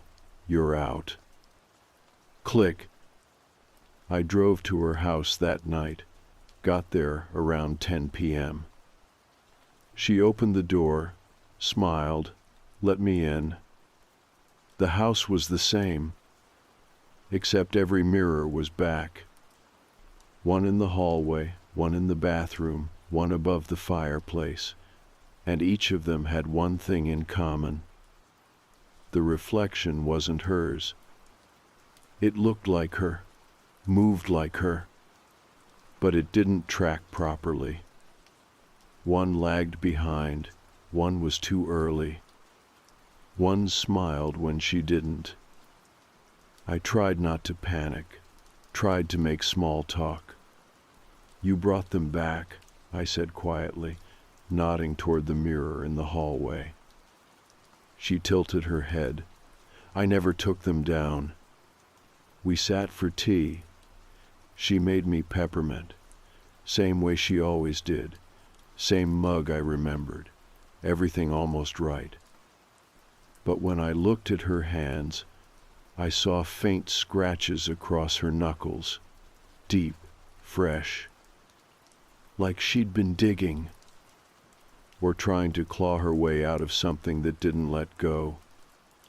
That night, I didn't sleep. I stayed in the guest room, locked the door, put the dresser in front of it, blocked the mirror with a towel, sat up with the light on. At 3:18 a.m., I heard her humming. Not down the hall, through the vent. Soft, slow, familiar tune, one I remember our grandmother singing to us as kids. But the voice was wrong. Too low. Too stretched. I left before sunrise, didn't say goodbye, didn't wait for breakfast. I don't think I'll see her again. I don't know what's in her place now. All I know is this. I kept running for months, motel to motel, town to town, until one day it stopped. The lag, the dreams, the feeling of being watched from inside. I found a new place, shared flat, normal lease, no strange rules. Mirrors are allowed. People knock like they're supposed to. The walls don't whisper. But sometimes every once in a while, I wake up at exactly 3:18 a.m. Not from a noise. Just this sudden knowing. And I lie there, breathing, frozen, not daring to move. Because for a split second, I can feel it. Not under the bed. Not in the mirror. Inside me. Stirring. But it passes. And I remind myself I left. I got out. I didn't let it finish whatever it was doing. And most nights, that's enough to fall back asleep. Most nights. But sometimes, I still dream of that room. And I see myself lying in the bed, breathing, blinking, smiling. Just a few seconds too late. Okay, I don't really know how to start this, but it's been eating at me for weeks, and writing it out is the only thing that feels halfway sane. I'm not claiming this is paranormal or anything. I don't even know what this is, but it happened. It's still happening, I think. I live in Manchester Rusholme specifically, and I work late shifts at this cafe near the city center, off Portland Street. Small place, nothing fancy. We close around 7 most nights. My shifts are usually afternoon till close, which means I'm the one locking up while the city's just starting to wind down. There's a lot of foot traffic during the day, but in the evenings it gets quieter. Still safe enough, though.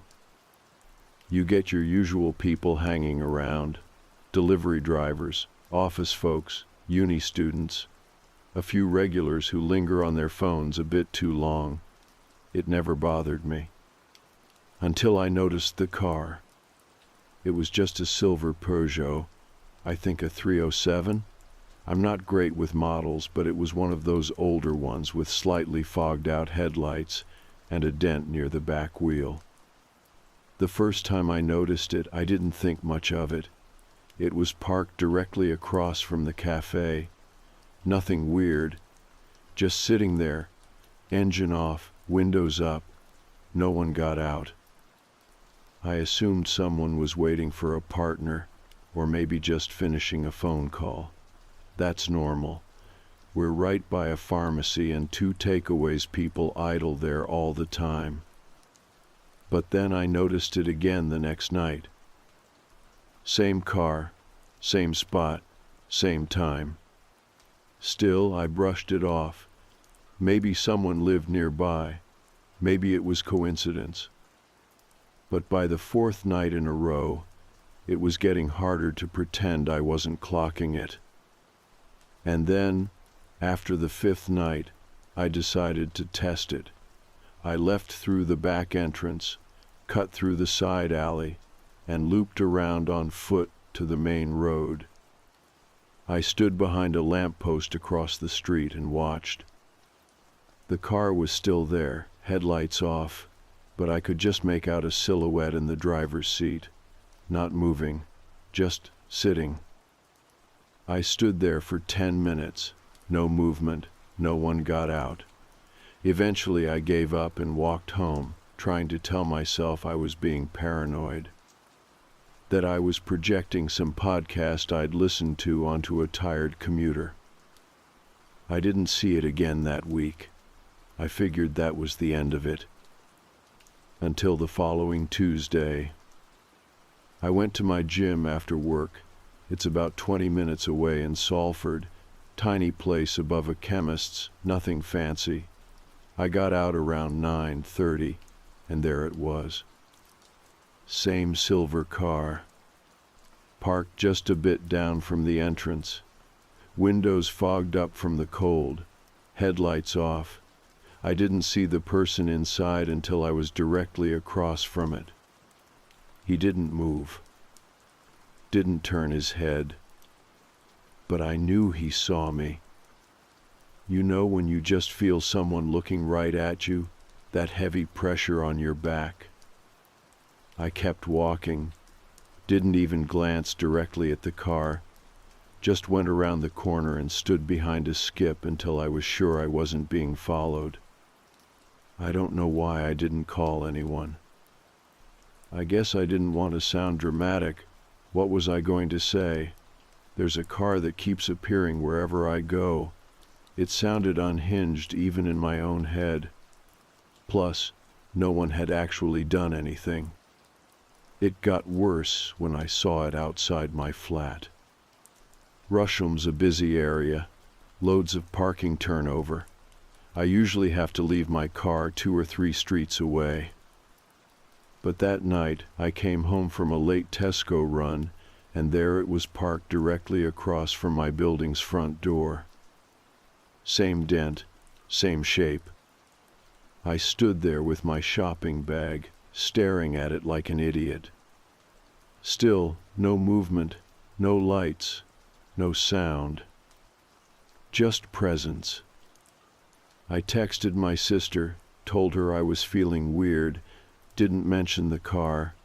She offered to let me stay the night at hers, but I brushed it off, said I was just overtired. I barely slept. The next time I saw the car was somewhere it definitely shouldn't have been. My sister's wedding. It was a small venue out in Cheshire, countryside vibes, private access. No public parking nearby, all guests had to be on a list for the reception. It had been a long day. My nerves were already fried, and I'd just stepped outside to get some air when I saw it. Parked at the edge of the lot, slightly hidden behind a tall hedge, silver Peugeot, same weird dent, same off-kilter alignment of the back wheel. I don't remember walking toward it, but I did. I got close enough to see that the inside was empty this time, no driver, but the driver's seat was reclined all the way back, like someone had just been lying there. I turned and walked straight to the event manager and asked her if she had the guest list for vehicles. She said she did. I asked if a silver Peugeot was on it. It wasn't. I told her it didn't belong to anyone, and someone came out to check. By the time we got back to the lot, less than 5 minutes, the car was gone. I didn't say anything to my sister. I didn't want to ruin her day, but something shifted for me that night. Whatever this was, it wasn't random. This car was following me, but not in the way you see in movies, not tailing me down streets or chasing me through alleyways. It just appeared, always still, always watching. I decided to go to the police. They were polite but predictably unhelpful. I gave them everything: make, color, rough plate numbers. They took it all down, said they'd look into it, probably just a misunderstanding. Someone with a similar routine, maybe an ex I'd forgotten to mention. But the next day, an officer called me back. And this is when things tipped from unnerving to downright wrong. He said the plate matched a vehicle that had been declared scrapped 6 months ago, totaled in a collision, written off, no insurance, officially destroyed. The scrapyard logs even had a receipt and timestamp. But that car, the same car, was still appearing wherever I went.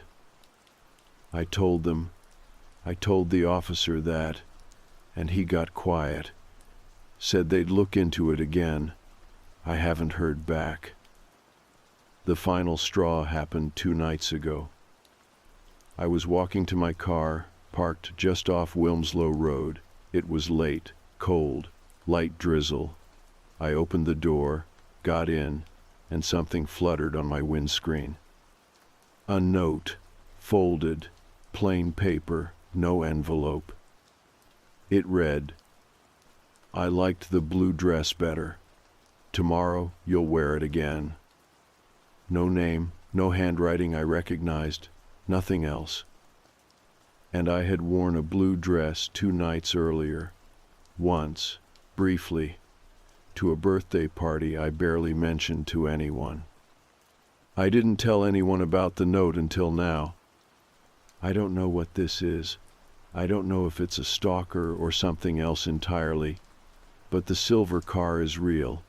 The man, whoever he is, he's watching. And now he knows what I'm going to wear tomorrow.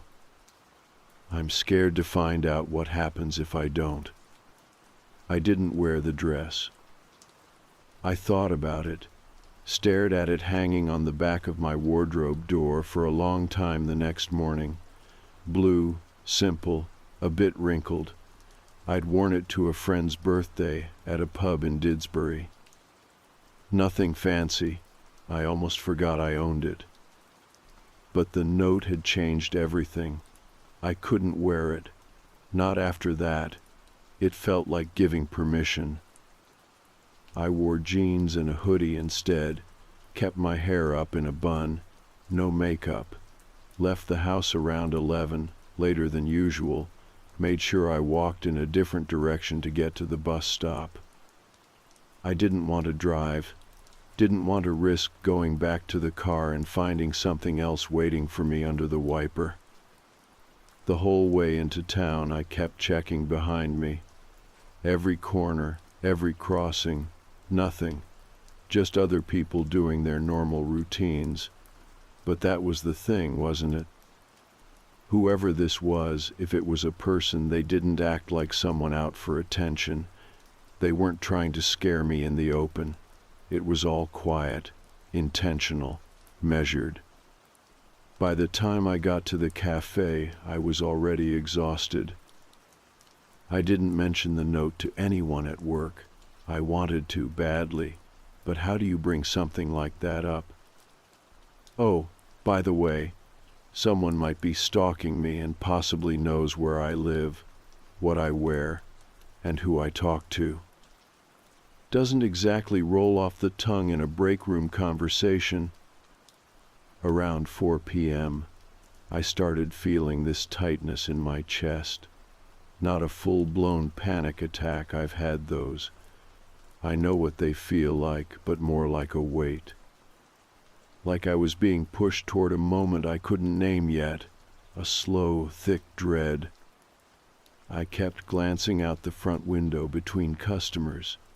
The view of the street wasn't perfect, buses blocking parts of the curb, people stopping to check their phones, but I kept looking anyway.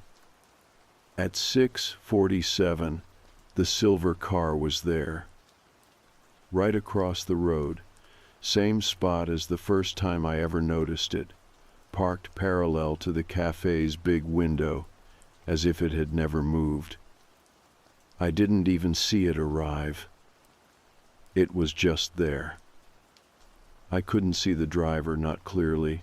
The windows were tinted and it was dark out, but I swear there was someone sitting behind the wheel, not moving, no phone out, no radio glare. I must have frozen for a full minute. I heard Gemma behind me, she was doing the till, ask if I was all right. I mumbled something about being tired and stepped into the back, hands shaking. I tried to call the police again. They didn't answer, or rather, they did, but it was a switchboard. I was on hold for almost 10 minutes, and by the time someone picked up, I was already spiraling into this weird mental loop where I doubted everything. What if it's not the same car? What if I'm just seeing what I'm afraid to see? What if someone I know is messing with me? But then, the note. That wasn't imagined. It was real, tucked under my wiper blade like a warning wrapped in politeness. The officer who finally came on the line was kind. She listened, took my details again. I asked if anyone had followed up on the registration number. She went quiet for a second, then said, "It's still listed as scrapped. There shouldn't be a vehicle matching that description on the road." I asked if it could be cloned plates, someone using the number from a destroyed car to avoid tracking. She didn't say yes, but she didn't say no either. She just told me to keep a record, write things down, take pictures if I felt safe doing so, and not to approach the vehicle, as if I wanted to get close to it. I hung up, told Gemma I had a headache and needed to leave a bit early. She was sweet about it, said she'd finish the close. I left through the front, but took a wide route around the car, pretended to be on my phone, Didn't look directly at the windows, just enough of a glance to confirm, yeah.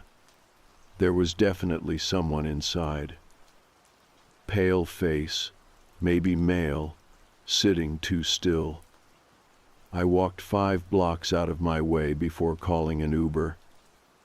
I was halfway home when I realized what scared me most wasn't the fact the car was still following me. It was that I hadn't seen it following me. No movement, no sound. It was just always where I was about to be. That night, I didn't sleep. I stayed on the couch with the curtains half drawn and the kitchen light on. Every 30 minutes, I peeked out the window. At 3:12 a.m., I saw it again. Parked on the opposite side of the road, no headlights, no interior light, just a dull reflection of the street lamp in its windshield. I took a photo this time, through the glass, zoomed in. The image came out blurry, but you can make out the car, and if you squint, a pale outline behind the steering wheel. But the part that turned my stomach wasn't the photo. It was when I looked at the time stamp, 3:12 a.m.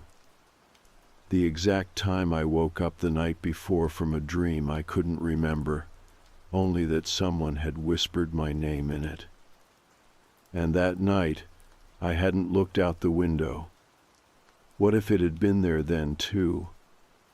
What if it always had been? I sent the photo to my sister, didn't say much, just, "Seen this car around your place?" She texted back 5 minutes later. "No, but I've seen it near Mum's." My blood ran cold.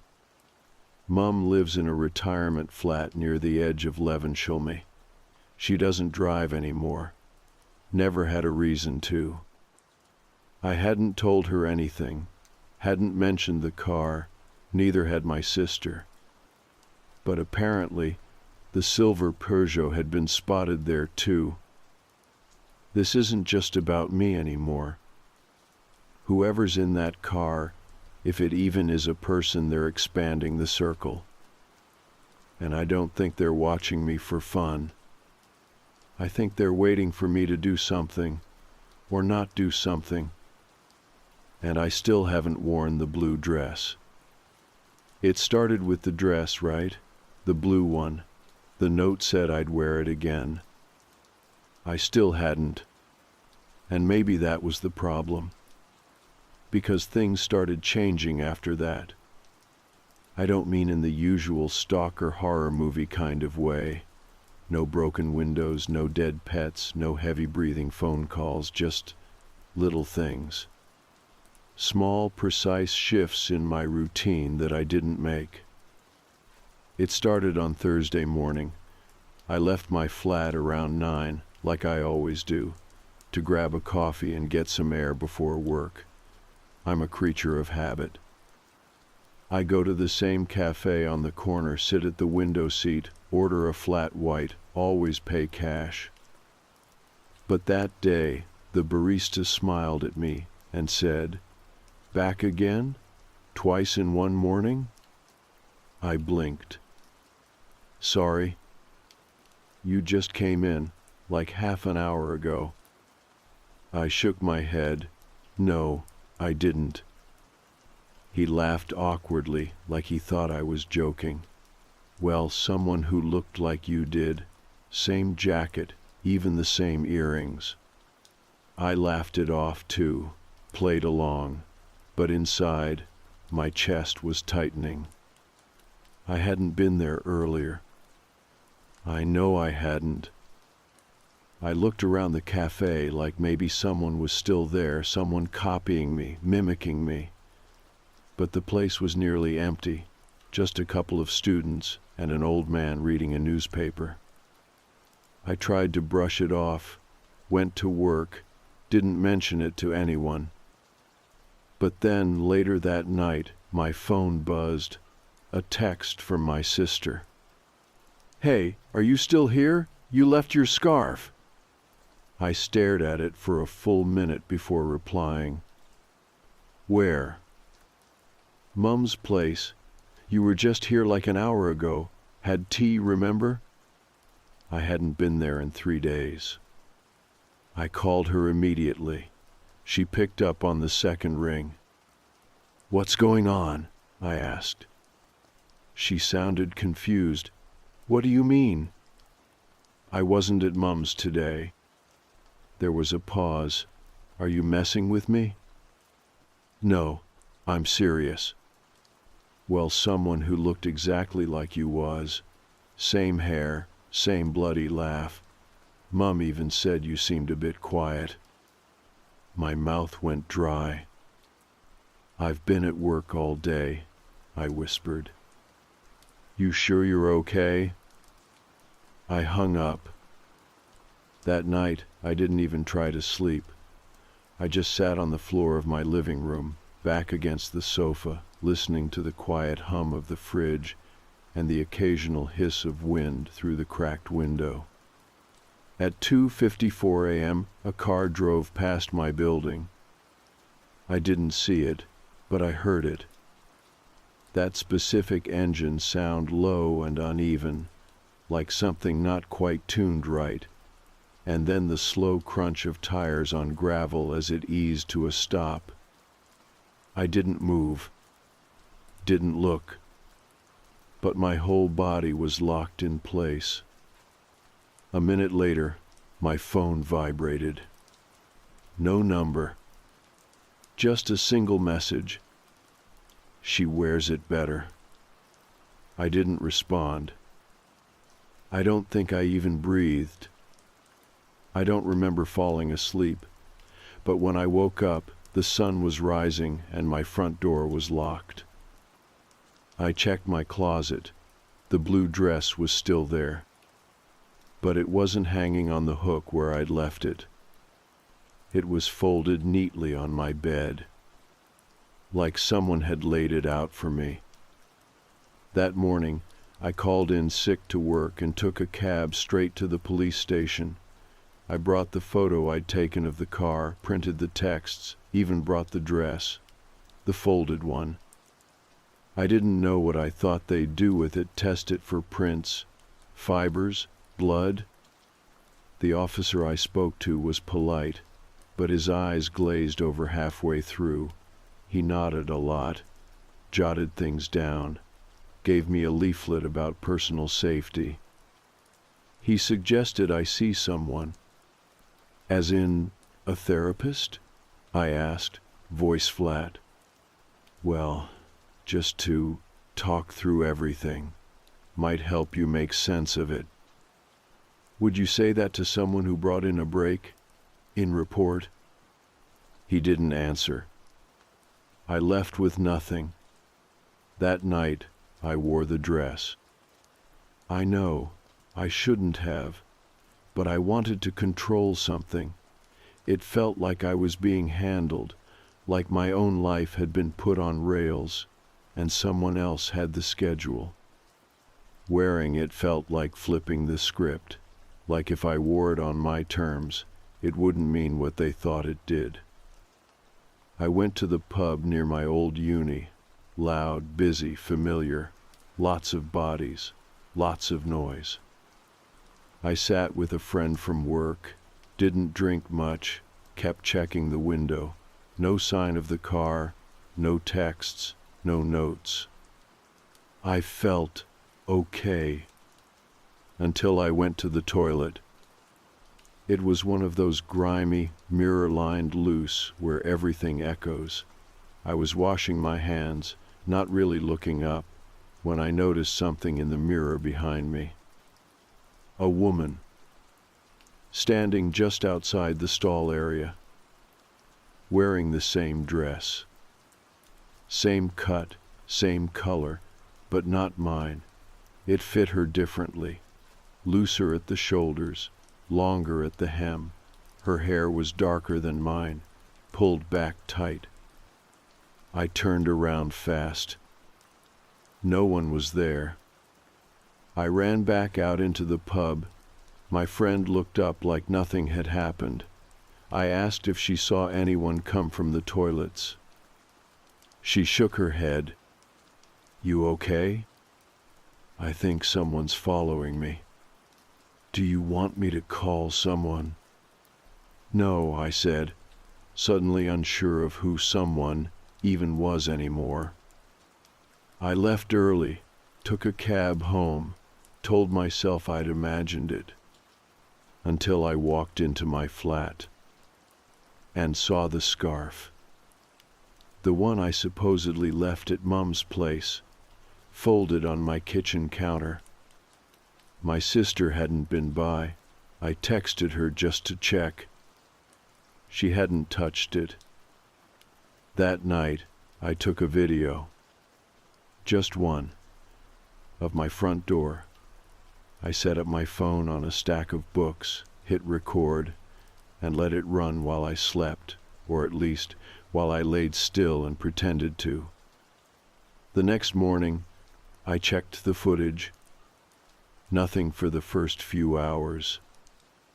But at 3:12 a.m., there's a flicker of movement. The sound of a key turning in the lock. The door opens. And in the doorway, just for a second, you see someone.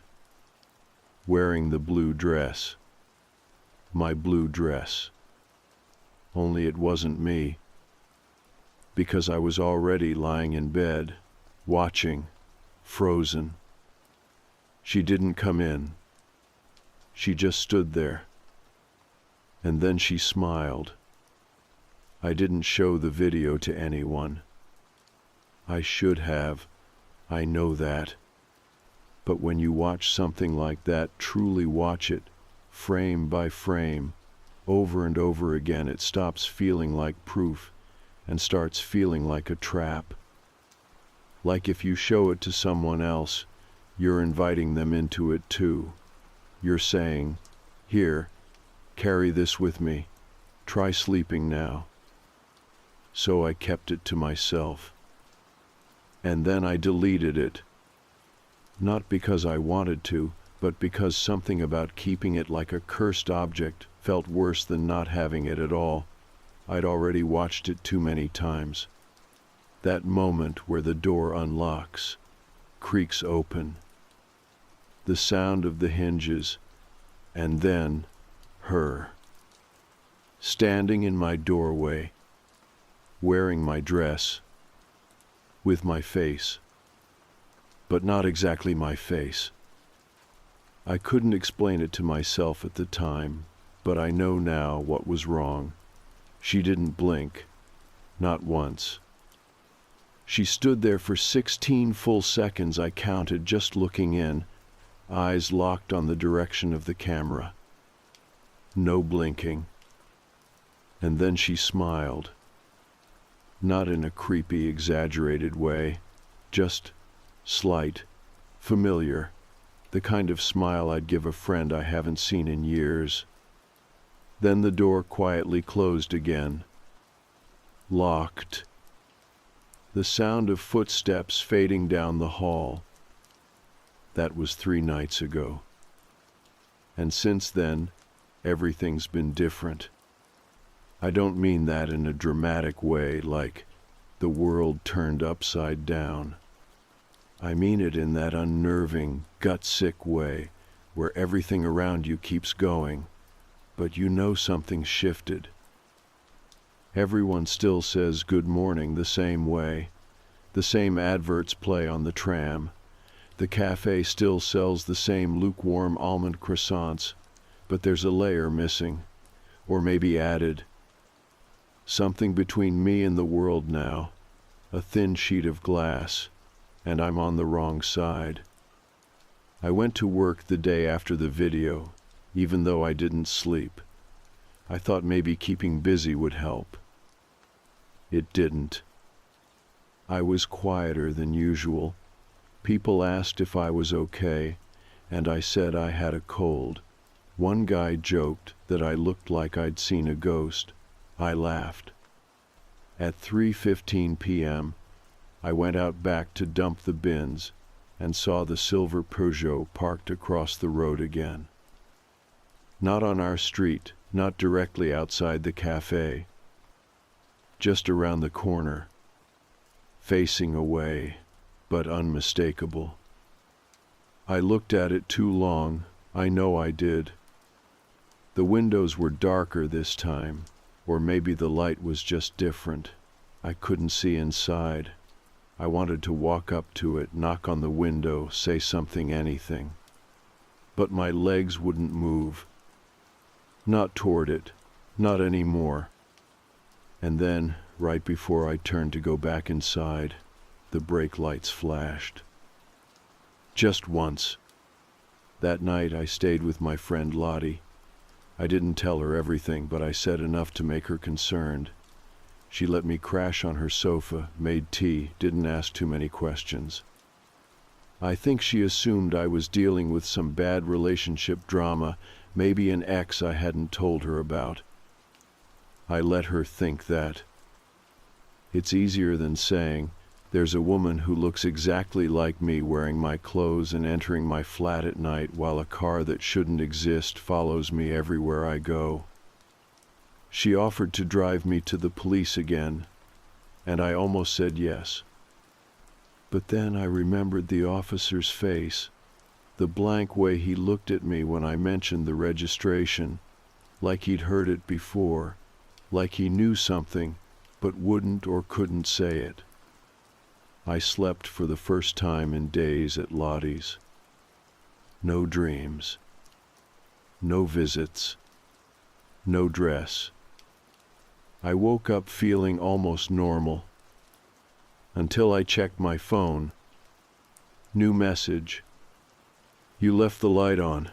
I turned it off for you. No number. No reply option. Attached was a photo. Taken from inside my flat.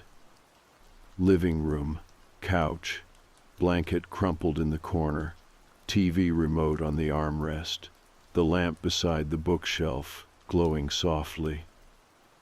It had been off when I left, and in the corner of the frame you could see just a sliver of someone's arm. Wearing blue. I didn't tell Lottie. I thanked her, made an excuse about early shifts, and left. I went back to my flat around midday, heart pounding so hard it felt like my ribs would split. Nothing was out of place. The door was locked, no signs of forced entry. The window was shut. The blanket was folded differently, but that could have been my memory playing tricks. Except it wasn't. Because on the kitchen counter was another note. Folded, no envelope, same handwriting as the first. Don't leave the light on again, it makes you look tired. That's when I broke. Not in the scream and cry kind of way, just a quiet, full-body shutdown. I sat on the floor, back against the fridge, knees pulled up, and just stopped. Stop trying to understand. Stop trying to rationalize. There's only so much your brain can do before it runs out of plausible explanations. I stayed there until it got dark. And when I finally moved, it was to unplug every lamp, every appliance, every source of light in the flat. I covered the windows with spare towels and garbage bags, taped them shut, turned off my phone. Turned off everything. I didn't want to be seen anymore. Not by her. Not by whoever's in that car. Not by anything. I laid down in the dark and told myself I wouldn't sleep. But I did. And I dreamed. She was standing over me, wearing the dress. Her face was inches from mine, and she wasn't smiling this time. She said in my own voice, "You can't keep hiding. You were never meant to stay separate." Then she reached down and touched my hand. And I woke up. In the dress. In the hallway. Front door wide open. I didn't move right away. I stood in the doorway, barefoot, half inside, half out, the cold air pulling at the hem of the blue dress. The same dress. I could feel it on my skin like it didn't belong there. Like it was wearing me instead of the other way around. I looked down and saw my keys in my hand, not held, clenched. My knuckles were white, my other hand was shaking. The hallway was empty, quiet, lights humming overhead. My upstairs neighbor's shoes were still tucked beside his door, and the carpet hadn't been disturbed. Nothing looked out of place, and that somehow made it worse. Everything around me was ordinary. It was me that wasn't. I stepped back inside, closed the door, locked it, twice. The flat was dark. I'd left it that way. No lamps, no light from the TV, nothing that could draw attention. But now it felt like something had been here while I was out of it. The air felt different. Tighter, like walking into a room where someone had just had a quiet argument. I walked to the bathroom and looked in the mirror. It was me. I think. But my eyes looked too alert, too steady for someone who'd just woken up in a hallway wearing a dress she hadn't put on. I took it off, folded it, stuffed it into a tote bag, and shoved it into the cupboard under the sink. Then I took a hoodie from the back of the chair and pulled it on, sleeves too long, the familiar smell of detergent and fabric softener grounding me, barely. I sat on the couch and tried to piece together a timeline. I remembered unplugging the lamps. I remembered laying on the floor in the dark, and then, nothing, no dream. No sound. Just waking up where I shouldn't have been, in clothes I didn't remember putting on. I checked the windows, still covered. I checked the door locked from the inside. So how had I ended up outside it? And why the dress? Why always the dress? I turned my phone back on. One new message. No number, no sender. We're almost aligned. That was all it said.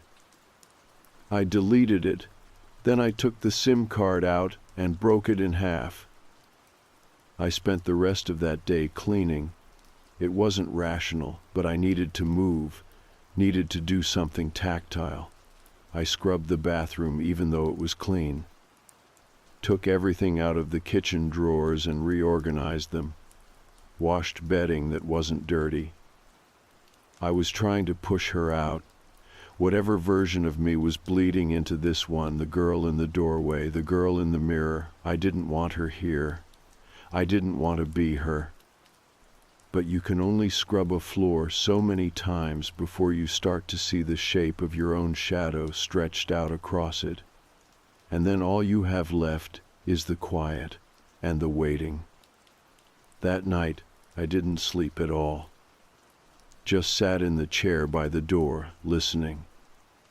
At exactly 3:12 a.m., the hallway light outside my flat flickered. Just once. Then silence. The next morning I made a decision. I packed a bag.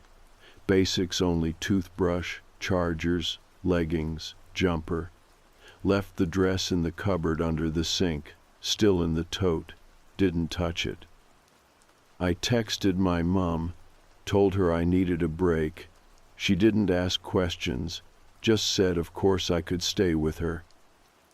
But I didn't go straight there. I went to the scrapyard. The one the police had said the Peugeot had been registered to. I'd remembered the name from the report's small place on the outskirts near Oldham, industrial estate with a row of mechanics and a fish and chip shop that always smells slightly burnt. I got there around 11. There was a man at the front in a high-vis vest, sipping from a thermos. He looked up as I approached. "Need something?" "I'm looking for a car," I said, trying to sound casual. "Silver Peugeot. Scrap claim was filed 6 months ago. Might have been a 307. He raised an eyebrow. "You a cop?" "No," I said quickly. "Personal reasons." He gave me a long look, then shrugged. "You'll need the reg number." I gave it to him. I'd memorized it. He walked off toward the office, and I waited. 10 minutes passed. Then 20. He didn't come back. Finally, I walked over to the door and pushed it open. Empty. No one inside. No sign of him. Just a radio playing quietly in the background and a stack of folders on the desk. I scanned the top page. Nothing helpful. Names, dates, makes, models. Then I saw one labeled Incident, Staff Note. Curiosity overruled everything. I opened it. Inside was a single sheet of paper. No letterhead, no signature, just typed text. Vehicle scrap request processed manually. No visual confirmation of vehicle at time of disposal. Record generated via third-party intake. Then, handwritten beneath it. This one came from nowhere. No tow, no drop-off.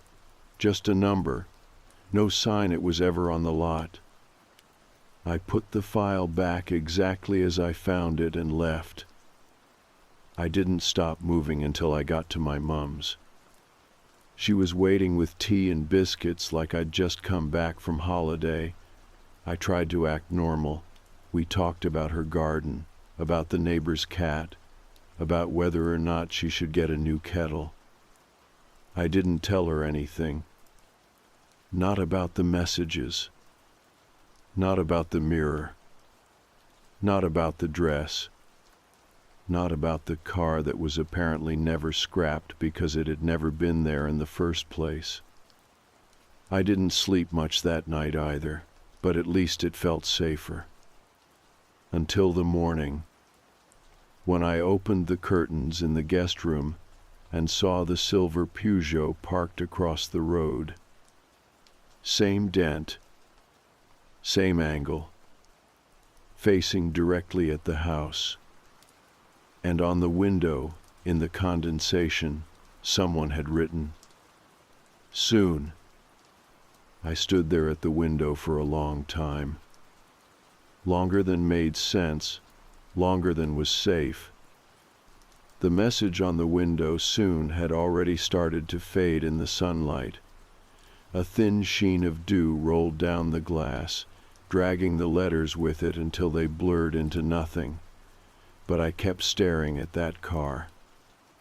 The silver Peugeot, same dull paint, same dent by the rear tire, like it had never moved, never aged, never changed. It was just there, as it always had been. I didn't tell Mum. She was downstairs making toast, humming like nothing was wrong. And honestly, I didn't want to drag her into this. Not when I didn't even know what this was. After a minute, I stepped back from the window, took a breath, and decided, no more running. No more hiding at friends' flats, no more staring at screens, waiting for the next message, or the next dream, or the next visit. I was going to end it. I put on my coat, grabbed my bag, and walked out the door before I could talk myself out of it. The car didn't move. Didn't so much as twitch. I walked straight toward it, crossed the road, no hesitation this time. I reached the driver's side window and looked in. Empty. Again. But it wasn't just empty, it was wrong. There was no dust on the dashboard, no scratches on the wheel, no wear on the seat. It looked unused, like it had been set dressed to look lived in, a prop more than a machine. And in the cup holder, folded neatly, was another note. I didn't want to touch it, but I did. Thank you for staying the course. The mirror has been calibrated. That was all it said. I stood there holding it, stomach dropping, heart weirdly calm. The note didn't feel threatening. It felt final, like a signed invoice after a long project. I walked around to the front of the car and looked for a plate. There wasn't one. Not even a bracket. I don't know how long I stood there, but eventually the passenger door unlocked by itself. A soft click, no sound from the locks, no movement from inside, just an invitation. And I took it. Because I had to. Because whatever this thing was, a person, a program, a version of me or something else, it had built itself around my life, my patterns, my choices, my face. And I needed to understand why. I got in. The interior was cold, not freezing, just sterile, like the air didn't come from outside. The radio was on, tuned to white noise, no station, no voice. I waited. Nothing happened. Then the rearview mirror flickered, not physically, like a screen glitching, and suddenly it wasn't showing the street behind us. It was showing me, in my flat. Not me, now, me yesterday, lying on the floor, the blue dress folded next to me, eyes closed, completely still. Then the image shifted. The same flat, but someone else was standing over me. Same height, same hair, different face. Mine, but not. And I understood. She wasn't stalking me. She wasn't copying me. She was replacing me. And now that the mirror was calibrated, whatever that meant, the change was complete. I looked at my hands, turned them over. They looked the same, felt the same, but a sick feeling crept up from my stomach, like I was suddenly aware of being looked through instead of looking out. I got out of the car, closed the door, walked home. The car didn't follow. It didn't need to. I spent the rest of the day in silence. No music, no phone. I didn't turn on the TV, didn't check the curtains. Just sat on the floor and tried to remember things, specific things, memories from before this all started. I tried to recall the texture of my old school uniform, the smell of my mom's hair after she'd come home from her shift, the way it felt to hold hands with someone for the first time and not think about what your face was doing. And I could. They were there, which meant I was still me. Right? That night I slept. No dreams. Just a soft, cold feeling, like something had been taken from me gently, not ripped, just lifted, like a splinter removed from skin you didn't know had been pierced. I woke up feeling lighter. Not better, but lighter. And I knew somehow that it was over. Not because anyone told me. Not because the car vanished. Because I felt complete in a way that scared me more than anything else. I was no longer being watched. Because whatever had been watching me was now in me, or had become me, or maybe I'd become it. I don't know the language for this kind of thing. No one does. But I do know this. The silver Peugeot hasn't shown up since. The texts stopped. No more notes. No more sightings of someone in my dress. It's been 2 weeks. I go to work. I walk home. I sleep. It's all normal. Except for one thing. My reflection. Sometimes it doesn't feel delayed anymore. Sometimes it feels like I'm the one behind.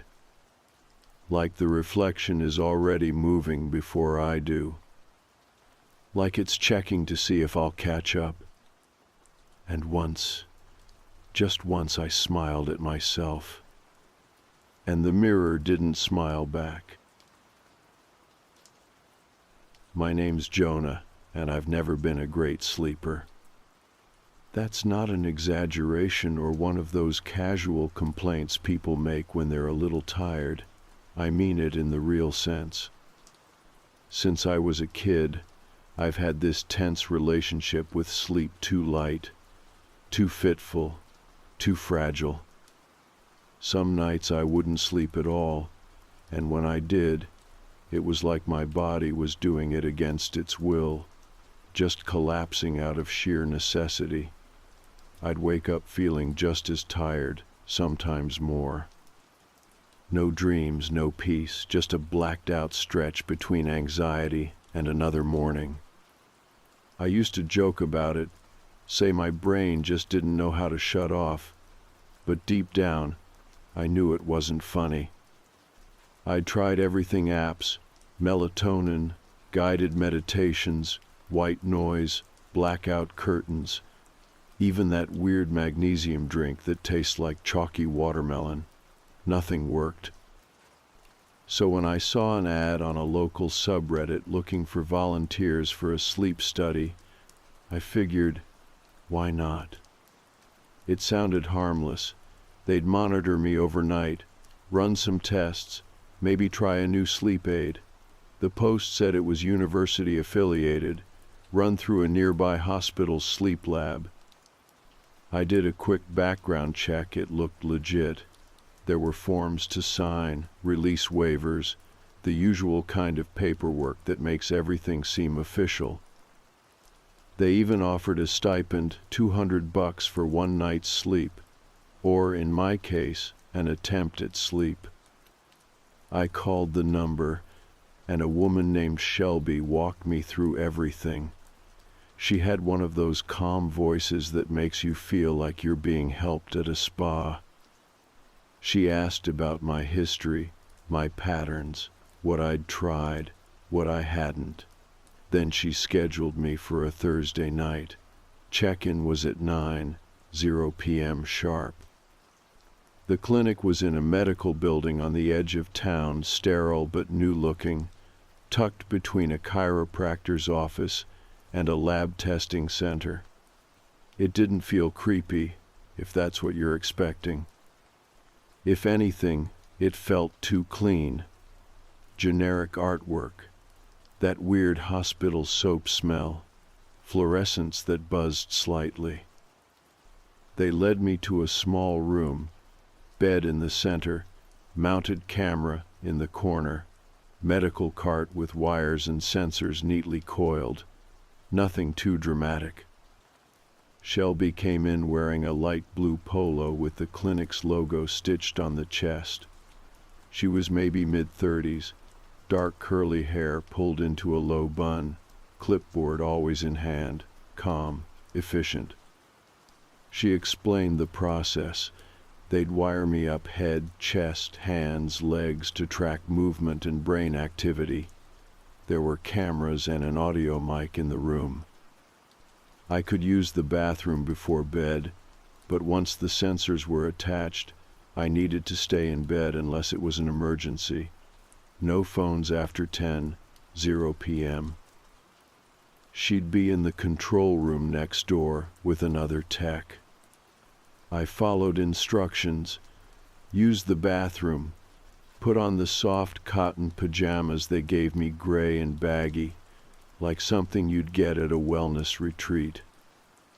Then Shelby came back in with the wires, gently sticking electrodes to my scalp, wrapping straps across my chest and abdomen. She attached a pulse oximeter to my finger and positioned a mic near my neck. "You'll probably feel like a robot," she said, smiling faintly, "but it's all standard. Just breathe normally and try to rest." I laid down. The bed was surprisingly comfortable, firm but not stiff. There was a red digital clock on the side table, 12 p.m. The camera in the corner had a tiny green light that blinked every few seconds. I stared at it for a while, then turned my head away. And then I slept. Not just a nap or a shallow drift. I slept. The kind of sleep that makes your bones feel soft, like your body's exhaling from a place you didn't know had been clenched for years. It was deep, undisturbed, heavy. I don't even remember dreaming. I just remember the weightless darkness, like floating in warm ink. I woke up to the soft knock on the door and Shelby's voice. "Morning, Jonah. Time to wake up." I blinked into the dimmed lights, momentarily disoriented. She unhooked the wires while making small talk, how I felt, how I thought I slept, what I remembered. I told her it was probably the best sleep I'd had in a decade. She smiled again and nodded. "We'll be in touch soon with your sleep data. Glad it went well." I signed a couple forms, grabbed the little pre-packed breakfast bag they offered, granola bar, banana, boxed juice, and walked out into the gray morning feeling weirdly refreshed. Not just physically, but emotionally, like something heavy had been pressed down on me for years and had finally, somehow, lifted. I went home, showered, and took the day off, watched a movie, cooked for the first time in weeks, slept fine that night too, though not quite as soundly. Then, 3 days later, I got the message. It was a simple email from the clinic. Subject: rescheduling. Body: "Hi Jonah. Sorry to hear you had to cancel Thursday night. We understand things come up. Let us know if you'd like to reschedule. Stay well. The sleep research team." I stared at it for a long time. Confused wasn't even the word. I read it again and again. My first thought was maybe there'd been a clerical error, maybe someone else with the same name. Maybe the system glitched. I was there. I signed in. Shelby wired me up. I still had the damn banana in my kitchen from the breakfast bag. I replied quickly, asking for clarification. Within an hour, someone named Dr. Keene responded, apologetic and polite, but he reiterated the same thing. "Our logs show a cancellation at 4:42 p.m. on Thursday. I'm afraid there's no overnight recording or data file under your name. Are you sure you're referring to the correct clinic?" That set something off in me. My skin felt hot. My stomach dropped. This wasn't a small mistake. It didn't make any sense. I wrote back explaining everything in detail. I even attached a picture of the breakfast bag and wrapper with their logo. They didn't respond. So I checked the footage, not the clinic's mine. I have a home security camera in my bedroom. It's nothing fancy, but it uploads clips to my cloud account whenever there's motion. I didn't think it would show anything, but I checked just in case. And there it was. A recording from Thursday night, timestamp 4 a.m., my bed, me, sleeping soundly. But the room wasn't mine. I couldn't explain it. It was similar in layout but off. Subtle details. The window was on the wrong wall. The closet door wasn't there. The blanket covering me was beige, not my blue comforter. Then came the moment that knocked the breath out of me. A woman entered the frame slowly, dressed in pale blue scrubs. Same curly hair, same soft face. Shelby. She leaned over me gently, placed a hand on my arm like she was checking my pulse. Then, after a moment, she leaned in closer and whispered, soft, calm, just loud enough to pick up on the mic. "This one's not ready yet." She stood up and left the frame. The video ended there. And I sat on the floor, cold and sweating, trying to figure out what the hell had just happened. I hadn't dreamed it. I had been somewhere. But apparently, not at the clinic. The thing that got to me most, more than the clinic denying I'd ever been there, more than the footage, was how calm I looked while she leaned over me. I watched that short video at least 20 times in a row, paused it, zoomed, adjusted the volume. Every time it was the same. Me asleep, not stirring, not reacting at all, while she stood inches from my face. It didn't even look like normal sleep. I wasn't breathing heavily, or twitching, or moving. Just still, like I'd been drugged, or like I wasn't in my body at all. And Shelby's voice, "This one's not ready yet." I kept replaying those words in my head. She didn't sound surprised or confused. She wasn't evaluating. She was stating something. As if there was a checklist. As if I'd almost passed. I didn't sleep that night. I couldn't. I left the lights on, kept the bedroom door open, paced the living room until my feet hurt. Every time I sat down, I ended up right back in front of the footage, trying to find something I'd missed, a detail, a reflection, anything to anchor me. But all I had was a 15-second clip that felt like it had cracked something wide open. By morning, I was exhausted, anxious, and just barely holding it together. I needed someone else to confirm I wasn't spiraling into some kind of delusion, so I called my friend Drew. Drew's a paramedic, the kind of guy who doesn't scare easy. He's also one of the only people I trust to look at something weird without making it weirder. We hadn't talked in a couple months, but when I asked if he could come over for something a little messed up, he didn't ask questions. Just said he'd be there in 20. When he got there, I didn't give him a whole explanation right away. I just queued up the clip and hit play. He watched it once in silence, then looked at me with this slow, quiet shift in his expression, like his brain was catching up to what he was seeing. "Where is this?" he asked. "I don't know," I said. "I thought I was at a sleep clinic." "You set up a camera in their room?" "No," I said. "That's the thing. This is my security cam. But that room, that's not my bedroom." He leaned forward, eyes narrowing. "But you're in it. Sleeping. Same shirt, same tattoo, that's you." "Yeah." "And this nurse? She's from the clinic?" I nodded. Her name was Shelby. He sat back. "Man, you're telling me you remember driving to the clinic, checking in, getting hooked up, the whole deal?" "I remember everything. The intake, her wiring me up, going to bed, waking up the next morning. It was clear as day." He went quiet for a while.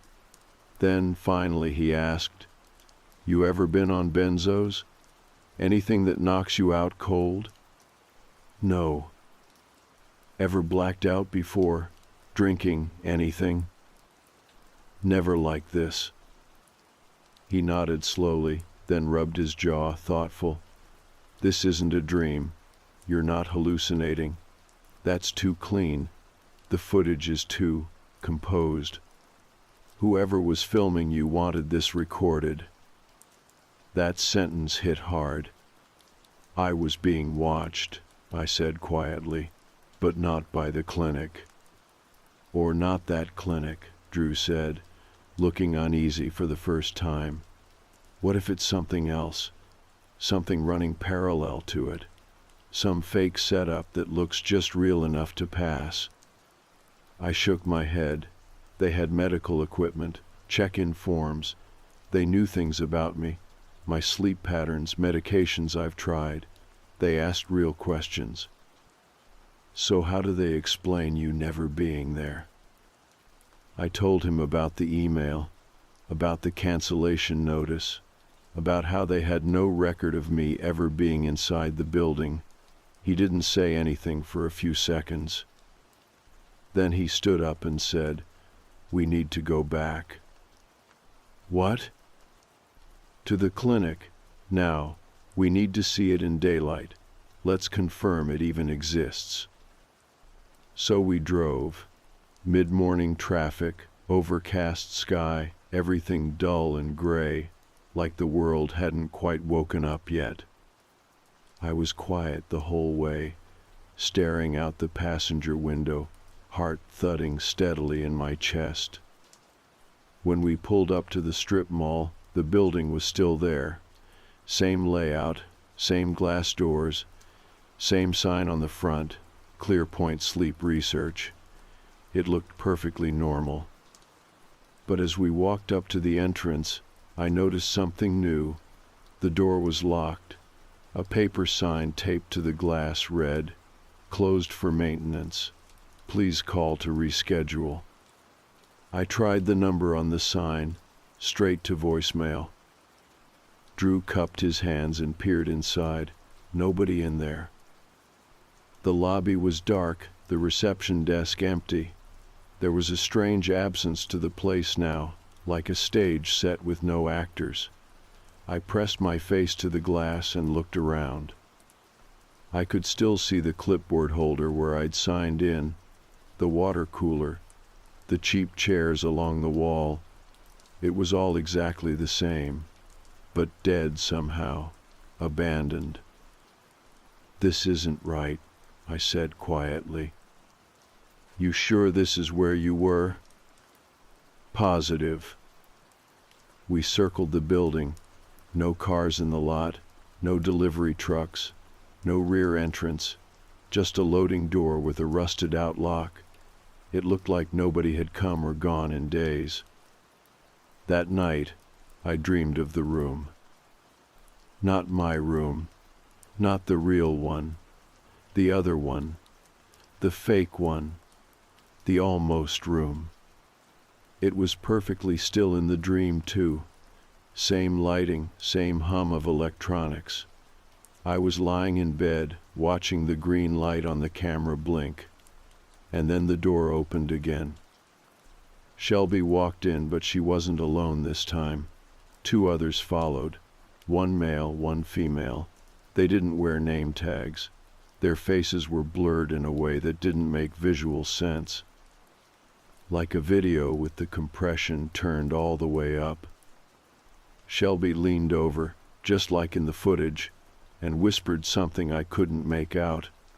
Then the man leaned in and touched my forehead.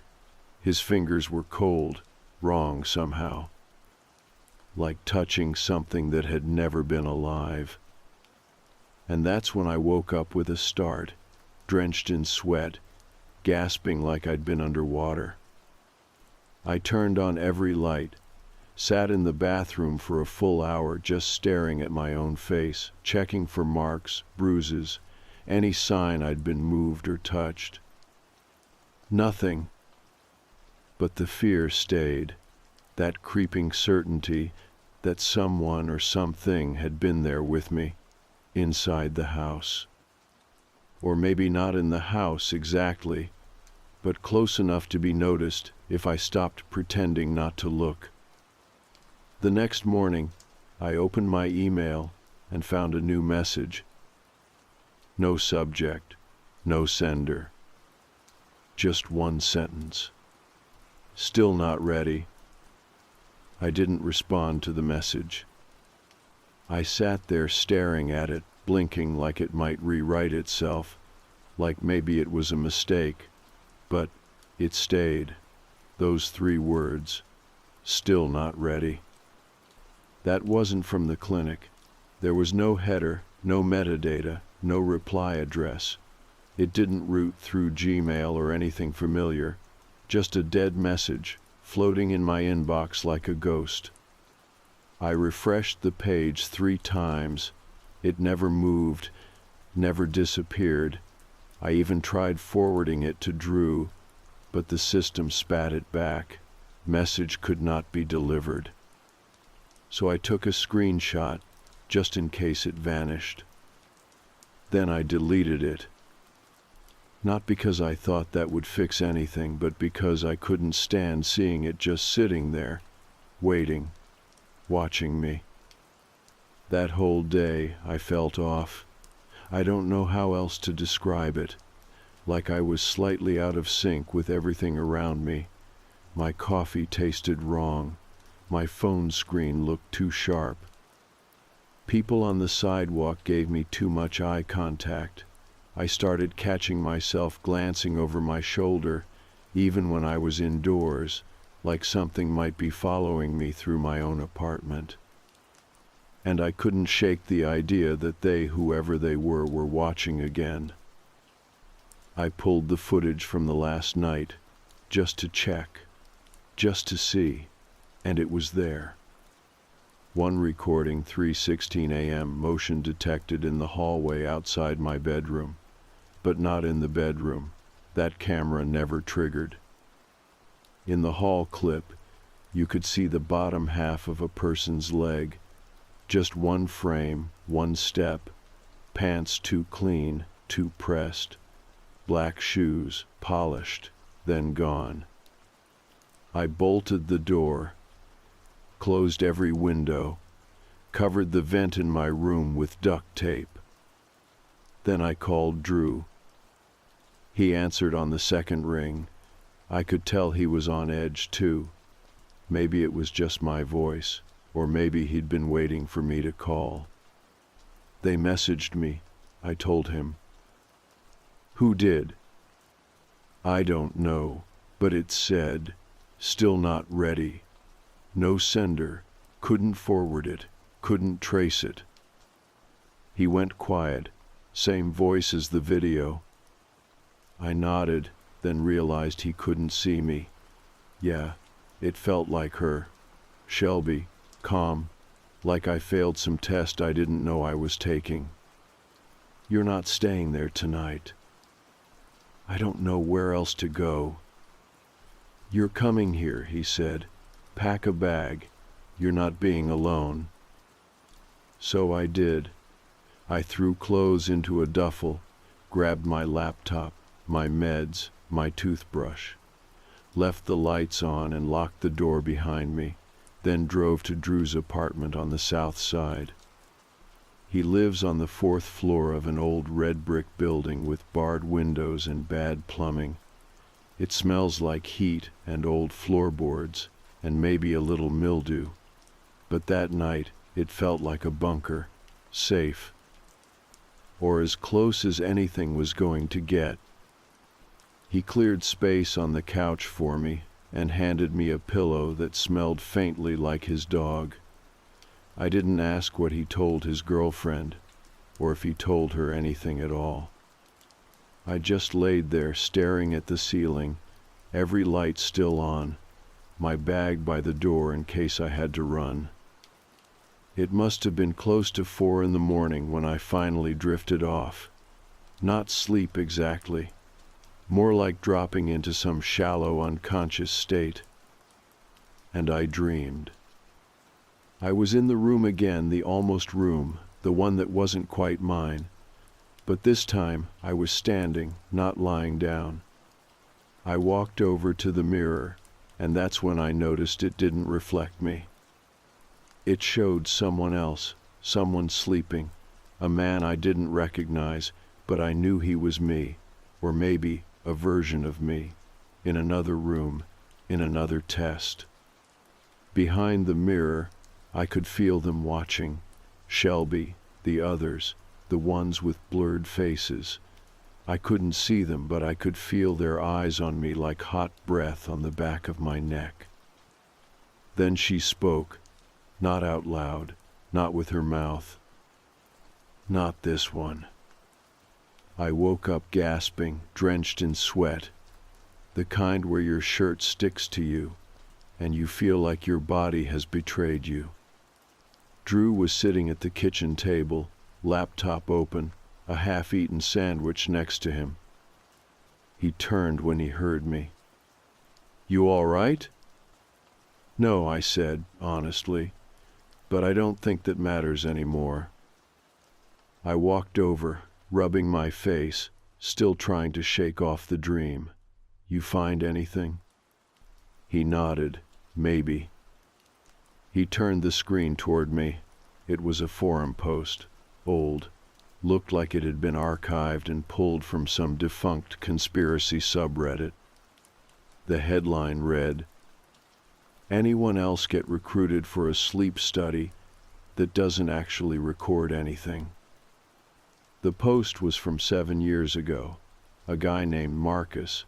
He described signing up for a sleep study through a university email blast. Said he checked in, got wired up, was told he'd be monitored overnight. But afterward, no one contacted him again. When he followed up, the clinic had no record of him being there. The exact same thing, except his story had one more detail I hadn't read before. He said after the study, he started dreaming of rooms that weren't his, identical in layout, but subtly wrong. Sometimes he'd see himself in the corner. Other times, he said, he was watching someone else. The last line of his post hit me like a gut punch. Eventually, I stopped dreaming entirely, but the people I see now when I walk past mirrors or windows or any reflection, sometimes they're not me. I think I became one of the ones watching. I sat back, dizzy, heart thudding in my ears. "This was 7 years ago," I whispered. "Yeah," Drew said quietly, "and there are others. Not many, but they're out there, all slightly different, same core details. Sleep clinics, monitoring, vanishing records." "What the hell is it?" I asked. "I don't think it's medical," he said, "and I don't think it ever was." I looked at him, suddenly aware of how tired he looked, how tight his jaw was, how his laptop screen cast weird shadows across his face. "I think," he said slowly, "you were never being studied. Not in the way they said. You were being measured, like someone's checking for, I don't know, compatibility." "For what?" "I don't know," he said, "but they're looking for something, and you're close." "Close to what?" He met my eyes, being ready. That word again. Ready. Whatever it meant, it had weight, and now it hung over everything, every dream, every shadow, every mirror I avoided, looking into too long. And I had the horrible feeling that next time they wouldn't whisper. They'd take. I stayed with Drew for 3 more nights. We barely talked. There wasn't much left to say. Each day blurred into the next, and every hour was thick with this creeping dread neither of us could name. It was like we'd both seen too much to explain, but not enough to understand. The only thing I knew for sure was that real sleep wasn't safe anymore, not for me. On the third night, Drew woke me up. I was slumped on the couch in a shallow, twitchy half-sleep, still dressed in jeans. He was standing over me, pale and rattled, holding his phone in one hand like it had burned him. "There's something new," he said. He handed me the phone. The screen was open to a video.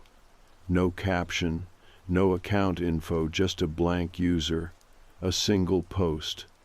The thumbnail was dark and blurry, but I tapped it anyway.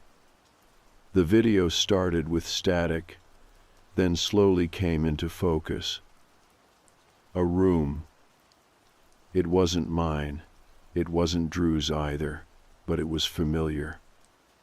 Same dimensions, same layout, same eerie, not quite right lighting. And lying on the bed hooked up to wires, motionless, was me. My stomach dropped. I couldn't breathe for a second. Then the camera shifted slightly, and another person stepped into frame. Shelby. Same pale blue scrubs, same calm face. But this time she didn't whisper. She looked straight at the camera. And she smiled. Just before the video ended, a second voice came from off-screen, too faint to make out completely, but I swear it said, "We can use this one." I dropped the phone onto the couch cushions and stood up too fast. My legs buckled a little, and Drew grabbed my arm. "Jonah," he said, "what the hell is this?" I shook my head. I couldn't answer. All I could think about was that room, that identical, duplicated, uncanny room where I'd been sleeping, or something had been sleeping in my skin. "Where did you find that?" I asked finally. He sat down hard, rubbing his face. It was in a private chat group, a link someone sent in a buried thread about dream research. The video disappeared an hour later. I saved the file before it was taken down. "How long has this been going on?" I whispered. "I don't think anyone knows, but it's not new." I thought about Marcus, the guy from the old Reddit post, and how he'd said his dreams stopped, that he started seeing versions of himself in reflections that didn't match. Drew looked up at me. "I think they're mapping people, copying them, and I think the tests are about figuring out when the subject becomes usable." "Usable for what?" "I don't know." His voice cracked on that last word, and I could see it in his eyes. He was scared, truly scared, not of ghosts or monsters, but of the scope of it, the structure behind it. Because if it's this big, if it's organized, then it's not paranormal, it's systematic. And that made it worse. That night I tried to stay awake. I drank coffee, splashed water on my face, kept my hands busy, but sometime around 5 in the morning, I slipped under. Not all the way, but enough. And when I did, the dream picked up where it left off. Same room, same mirrored geometry. This time I was walking. The door was open. I stepped into a hallway with smooth gray walls, no texture, no lights, just an ambient glow that didn't seem to come from anywhere. Every few feet there was a door, identical, unmarked. Behind each one, I heard breathing. Not mine. Then I passed one door that wasn't closed. It was cracked open, and inside I saw someone standing still, back turned, Same clothes as me, same posture, same haircut. I whispered, "Hello?" He turned around. It was me, but not asleep, watching, and he smiled. I woke up with a nosebleed, not a trickle of gush. Blood on the pillow, on my arm. My heart was racing, vision blurry. Drew came running in, panicked, handed me towels, helped me clean up. "I think you had a seizure," he said. I told him, voice hoarse. "I don't think it was just a dream anymore." That morning, I decided to go back to the clinic. Not to ask questions, to get answers. I drove alone, against Drew's advice. He wanted to come, but I told him no. If this was something targeting people like me, people with sleep problems, maybe I could still pretend to be one of them. I parked down the street and walked up casually, like I had an appointment. The ClearPoint Sleep Research sign was gone. Just gone. No residue, no screw holes, no patch of sun-bleached paint. It was like it had never been there. The door had a new sticker that read "Private Offices, by appointment only." I tried the handle. It opened. No alarms. No cameras. Inside, the lobby was bare. Furniture gone. Desk gone. Even the wall art had been removed. Just a shell of a space. It smelled faintly of bleach and heat. I walked slowly, quietly, down the hall where I'd once seen Shelby disappear with her clipboard. The hallway ended in a locked steel door. Next to it, a keypad. Above it, a small lens, maybe a camera.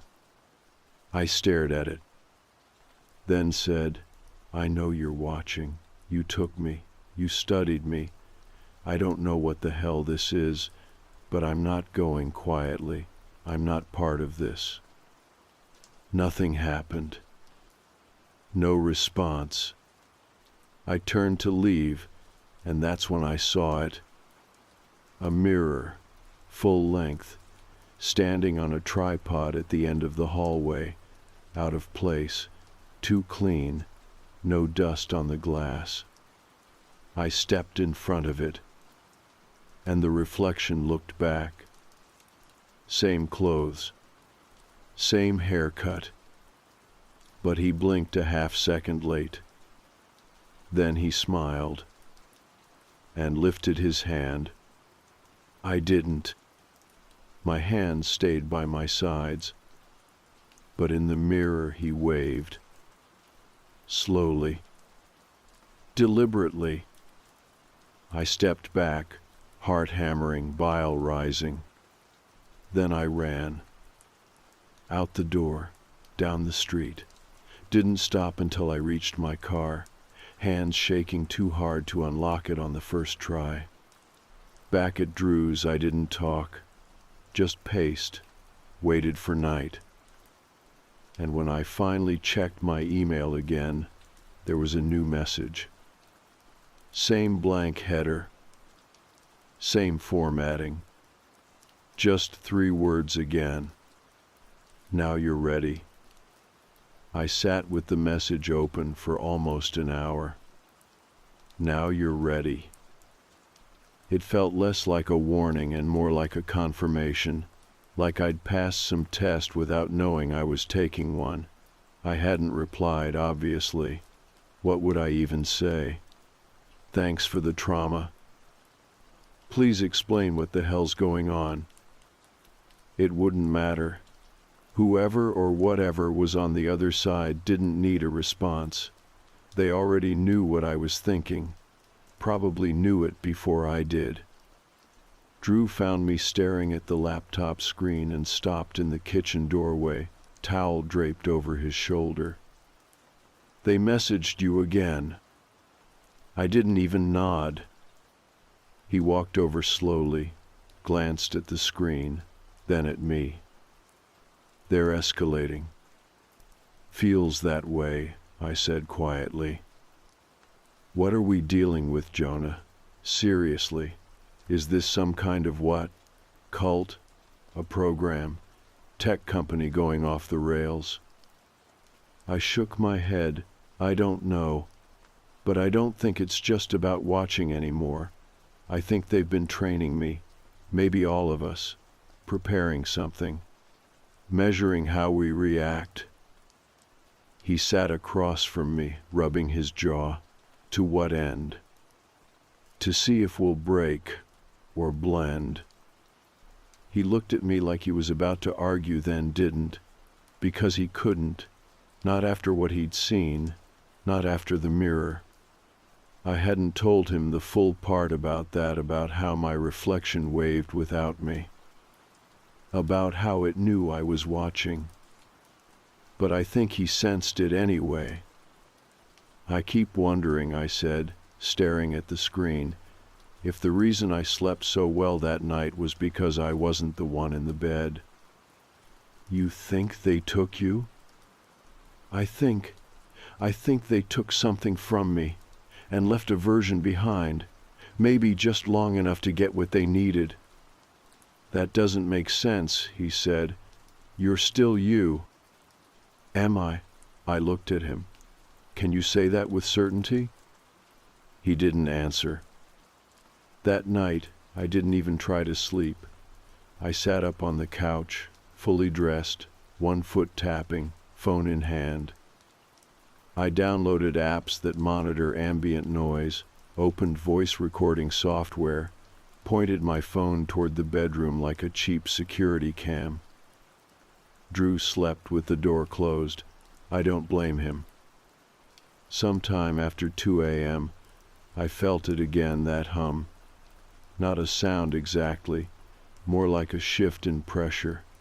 The air felt thicker, like breathing through gauze. It started behind my eyes, then moved to my teeth. And then I heard it. Not footsteps. Movement. Inside the walls. Inside me. I grabbed my phone, tried to start recording, but the app froze. The whole screen locked up, brightness flaring, icons glitching. Then the phone just turned off, dead. That's when I heard my voice. Not from my mouth, from behind the bedroom door. It said, plain and steady, "I'm ready now." I bolted upright. The door creaked open slowly. Light spilled out from the bedroom. I stepped toward it, heart pounding so hard it was making me dizzy. Drew was sitting on the edge of the bed, eyes wide, face pale. He didn't look scared. He looked absent. I called his name.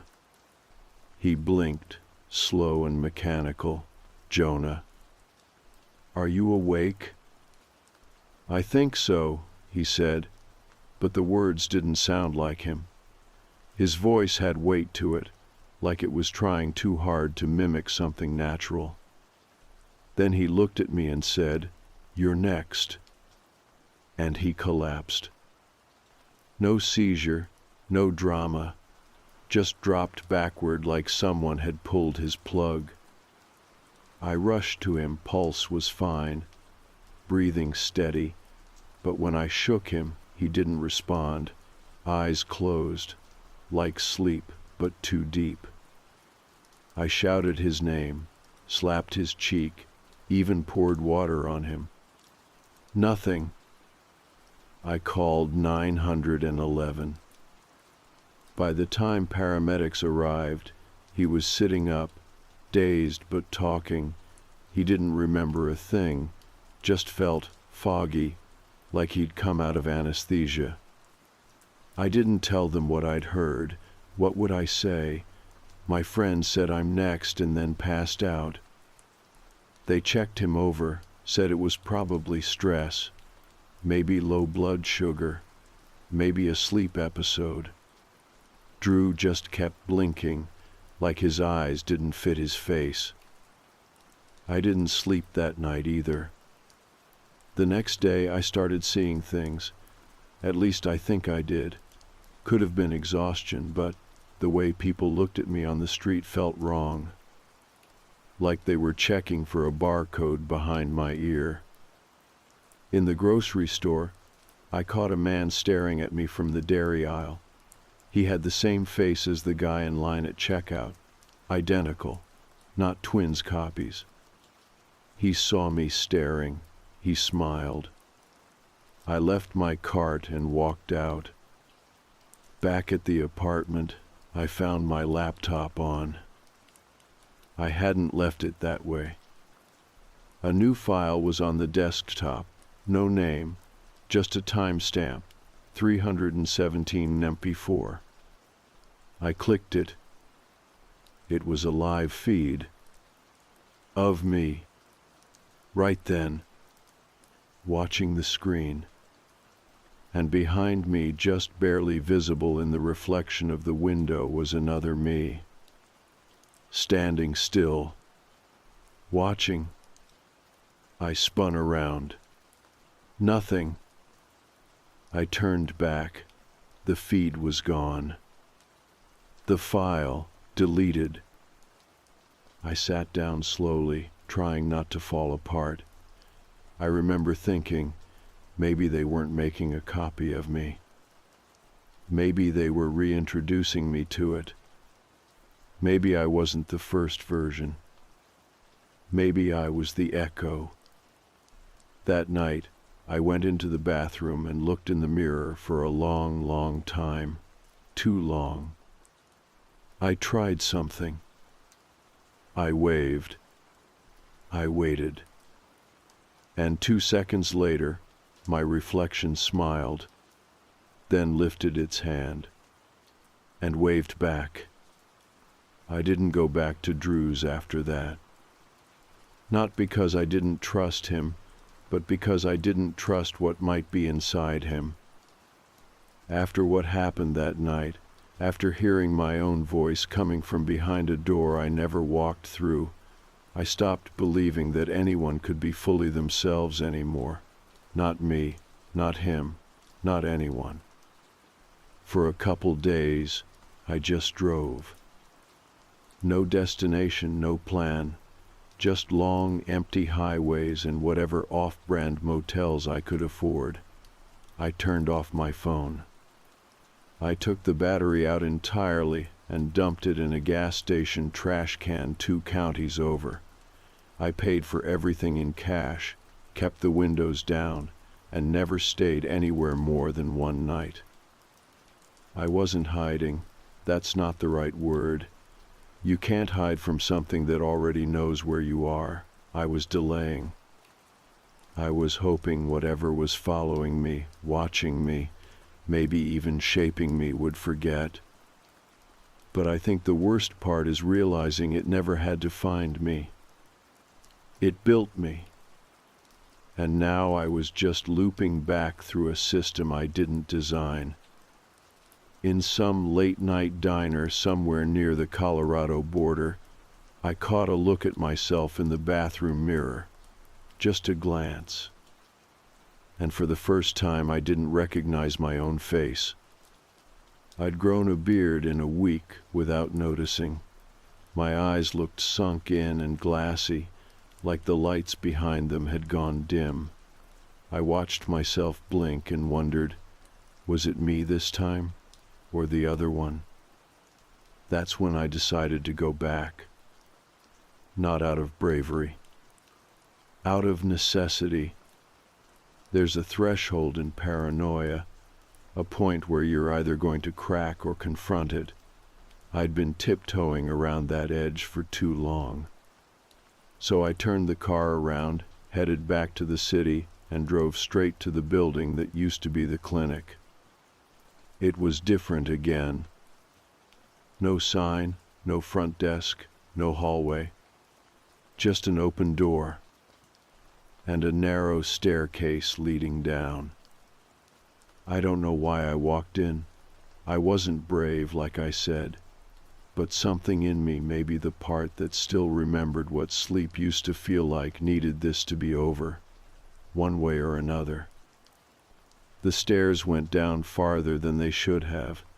I counted at least 4 turns, which made no sense given the size of the building. Each level was colder, not freezing dry, like it hadn't been aired out in years. At the bottom, I found a corridor with no lights, just that same gray ambient glow I remembered from the dream. Doors on either side, no markings, no handles. Except one, at the very end of the hallway. A red light above it, not flashing, just glowing.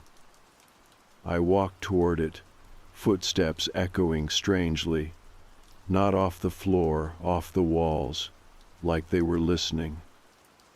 When I reached the door, I noticed a small panel next to it, a fingerprint scanner. Below it, a tiny mic. I didn't think. I just said, "I'm ready." The door opened.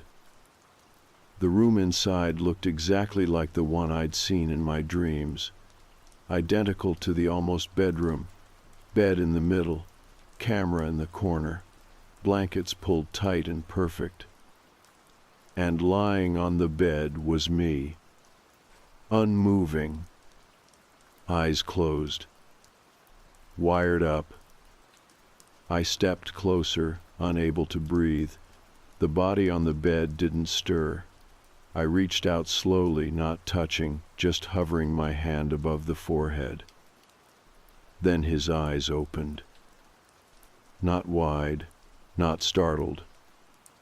Just opened. He looked at me, and he smiled. Not menacingly, not kindly, just like he'd been waiting. And in his voice, my voice, he said, "Thank you. You've completed the trial." I backed up instinctively.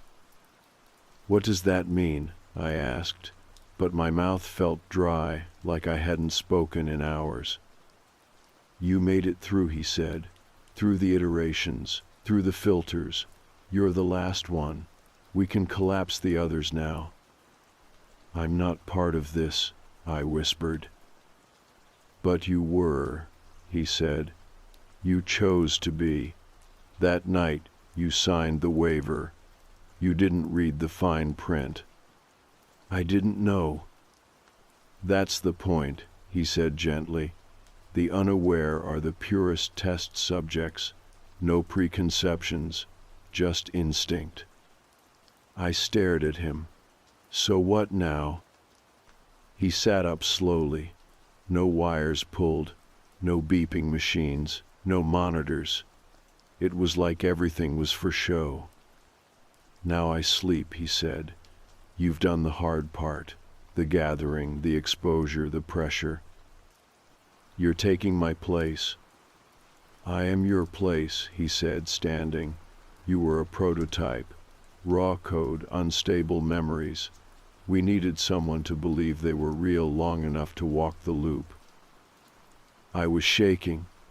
"You're saying I was never real?"